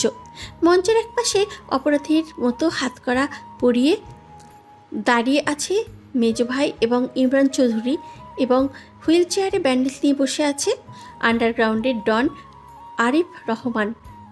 আর মঞ্চের সামনে মাথা নিচু করে দাঁড়িয়ে আছেন ঈশানের জন্মদাতা পিতা আশরাফ আলী চৌধুরী ও মা রাহেলা বেগম। বিশেষ আদালতের ম্যাজিস্ট্রেট এবং গোয়েন্দা প্রধান নিয়াজ আহমেদ যখন মাইকের সামনে এসে দাঁড়ালেন, তখন পুরো এলাকা নিস্তব্ধ হয়ে গেল। নিয়াজ সাহেব দাদাজানের সেই উদ্ধার হওয়া আসল ডায়েরি এবং ফ্যান্টম ব্যারিস্টার রফিকুলের জবানবন্দি সবার সামনে পাঠ করতে শুরু করলেন। আজ থেকে 15 বছর আগে চৌধুরী বাড়ির ছোট ছেলে ঈশান চৌধুরী ওনার দাদাজানের সিন্দুক থেকে কোনো টাকা বা গয়না চুরি করেননি। আসল সত্য হলো, ঈশানের দাদাজান যখন জানতে পারেন যে ওনার বড় জামাই আরিফ আর মেজো ছেলে ইমরান চৌধুরী আন্তর্জাতিক অপরাধ চক্র শ্যাডো নেটওয়ার্কের সাথে যুক্ত হয়ে দেশে টাকা পাচার করছে, তখন তিনি ওনার সমস্ত বৈধ সম্পত্তি আর জমিদারি ছোট নাতি ঈশানের নামে উইল করে যান। এই উইলটি ধামাচাপা দেওয়ার জন্য এবং ঈশানকে চিরদিনের জন্য দাদাজানের কাছ থেকে দূরে সরাতে আরিফ আর ইমরান মিলে ওনার পড়ার টেবিলে দাদাজানের সিন্ধুকে গয়না লুকিয়ে রেখে চুরির এক মিথ্যা নাটক সাজিয়েছিল। আজ আইনি ও বৈজ্ঞানিক তদন্ত প্রমাণিত যে ঈশান চৌধুরী সম্পূর্ণ নির্দোষ এবং চৌধুরী বংশের একমাত্র বৈধ উত্তরাধিকারী। নিয়াজ সাহেবের এই ঘোষণার সাথে সাথে পুরো গ্রামবাসী করতালি দিয়ে উঠল। মেজো ভাই ইমরান আর আরিফ রহমানের দিকে তাকিয়ে গ্রামের মানুষ থুথু পেলতে লাগলো। নিজের মা রাহেলা বেগম আর বাবা আশরাফ আলী চৌধুরী তখন কান্নায় ভেঙে পড়ে নিজেদের ভুল বুঝতে পারলেন। ওনারা বুঝতে পারলেন যে সন্তানকে ওনারা পথের ভিখারি বানিয়ে দাঁড়িয়েছিল, সে আজ নিজের যোগ্যতা আর সততায় দেশের 1 নম্বর কোটিপতি হয়ে ফিরে এসেছে। আর ওনার লোভী সন্তানরা আজ ওনাদের রাস্তায় বসিয়েছে। ঠিক তখনই একটু বিলাসবহুল রাজকীয় গাড়ি এসে চৌধুরী বাড়ির তরুণীর সামনে থামল। গাড়ির দরজা খুলে ধীর পায়ে নেমে এলেন ঈশান চৌধুরী। আজ ওনার পরনে কোনো যুদ্ধের পোশাক নেই, পরনে একটা চমৎকার সাদা শেরওয়ানি। গাড়ি থেকে নেমে ঈশান নিজে অন্য পাশের দরজাটি খুলে দিলেন এবং পরম মায়ায় যার হাত ধরে নামিয়ে দিলেন, সে আর কেউ না, আমাদের গল্পের আসল নায়িকা তুলি। তুলির পরনে লাল বেনারসি, কপালে ছোট টিপ আর চোখে এক অপার্থিব সুখের আলো। তুলির বাবাও ওনাদের সাথে গাড়ি থেকে নামলেন। ঈশান ধীর পায়ে ওনার মা বাবার সামনে এসে দাঁড়ালেন। রাহেলা বেগম ঈশানের হাত ধরে কেঁদে উঠল। বাবা ঈশান, আমাদের তুই মাফ করে দে, আমরা তোকে চিনতে পারিনি। আমাদের সমস্ত অহংকার আজ ধুলোয় মিশে গেছে। তুই আজ এই বাড়ির মালিক।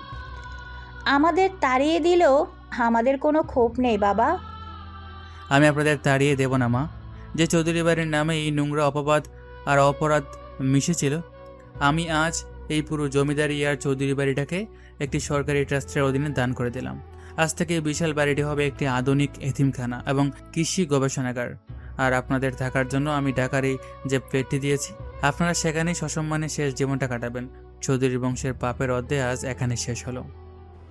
লোক দেখানো অহংকার ত্যাগ করে ঈশান যখন তুলির দিকে তাকালেন, তখন ওনার চোখে আর কোনো প্রতিশোধের আগুন ছিল না, ছিল এক মহাসমুদ্রের মতন শান্তি, ভালোবাসা। সে তুলির হাত নিজের হাতের মুঠোয় নিয়ে সবার সামনে প্রতিজ্ঞা করলেন। 15 বছর আগে এই গ্রাম আমাকে একলা করে তাড়িয়ে দিয়েছিল।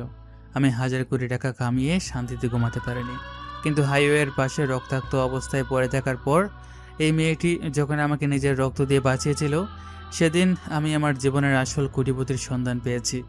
তুলির এই পবিত্র ভালোবাসাই আমার জীবনের সবচেয়ে বড় সম্পত্তি। আজ এই গ্রামবাসীর সামনে, আমার দাদাজানের আত্মার সামনে আমি তুলিকে আমার অর্ধাঙ্গিনী হিসেবে গ্রহণ করছি। তুলি ঈশানের চোখের দিকে তাকিয়ে এক মধুর ও লাজুক হাসল। ওনার এই হাসির সামনে আজ SI গ্রুপের হাজার কোটি টাকার সিংহাসনটাও বড্ড ফিকে মনে হচ্ছিল।